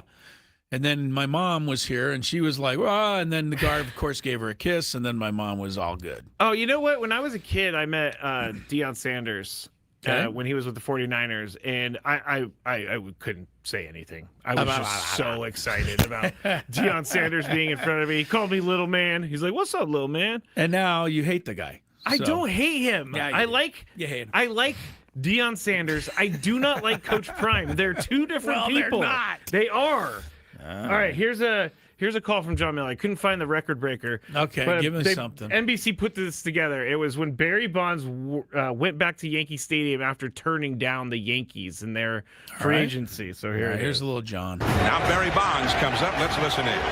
Number 25, Barry Bonds.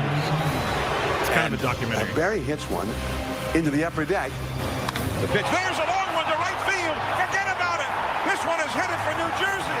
High into the upper deck. Barry Bonds with a spectacular 3-run homer. And he has electrified Yankee Stadium. I love it. I love it. He also says, adios, pelota. Yeah, his calls bring a smile. Even if you're not a Giant fan, I think John Miller's one of the greats. It's just that voice. He's got it down, man. He does. But you played the call of the home run, and you could play a lot of those. But to me, it's just the everyday inning listening. Yeah, totally. Ground ball to short sounds interesting when John Miller does it. I agree. All right, let's go to some news of the day here from Stammen. Updating Musgrove, updating Pivetta. It's not an audio. If you're okay, but we're starting to hear what I perceive to be just tiny lights of good news here.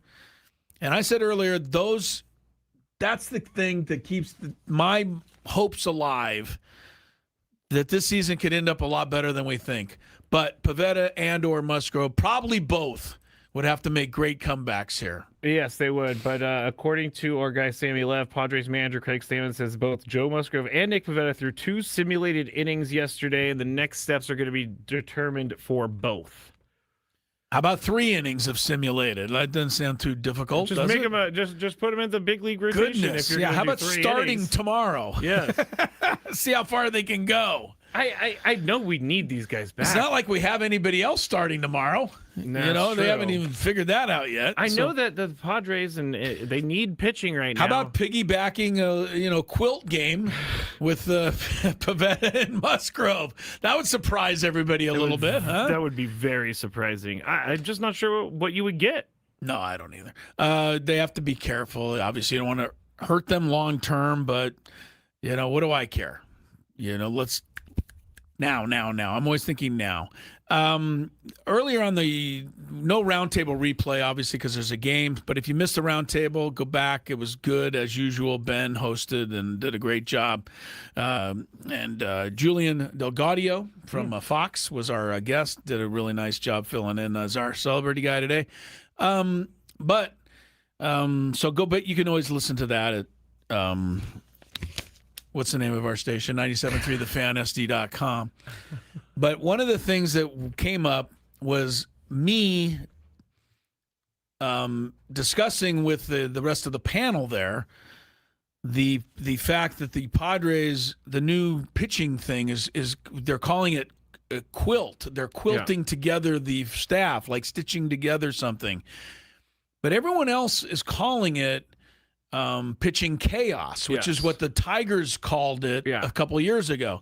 And everyone on the panel today, from Julian to Ben Higgins to Paul Reindl, everyone was like, Chris, what are you talking about? Quilt. Nobody says quilt. You're stupid. You're the only one. Well, I just want to be clear to any of those guys and anyone listening to them who made fun of me today. Kevin Acee in every one of his articles and his newsletter is calling it that the Padres that's their quilt. This is what they're doing. It's a quilt that they're stitching together their pitching staff.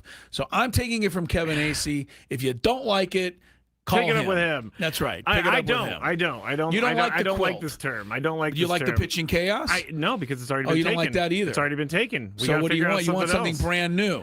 Yeah, I don't even. I can't even think of anything right now. But I don't like the quilt. Why not? Because pitching chaos kind of has an edge to it.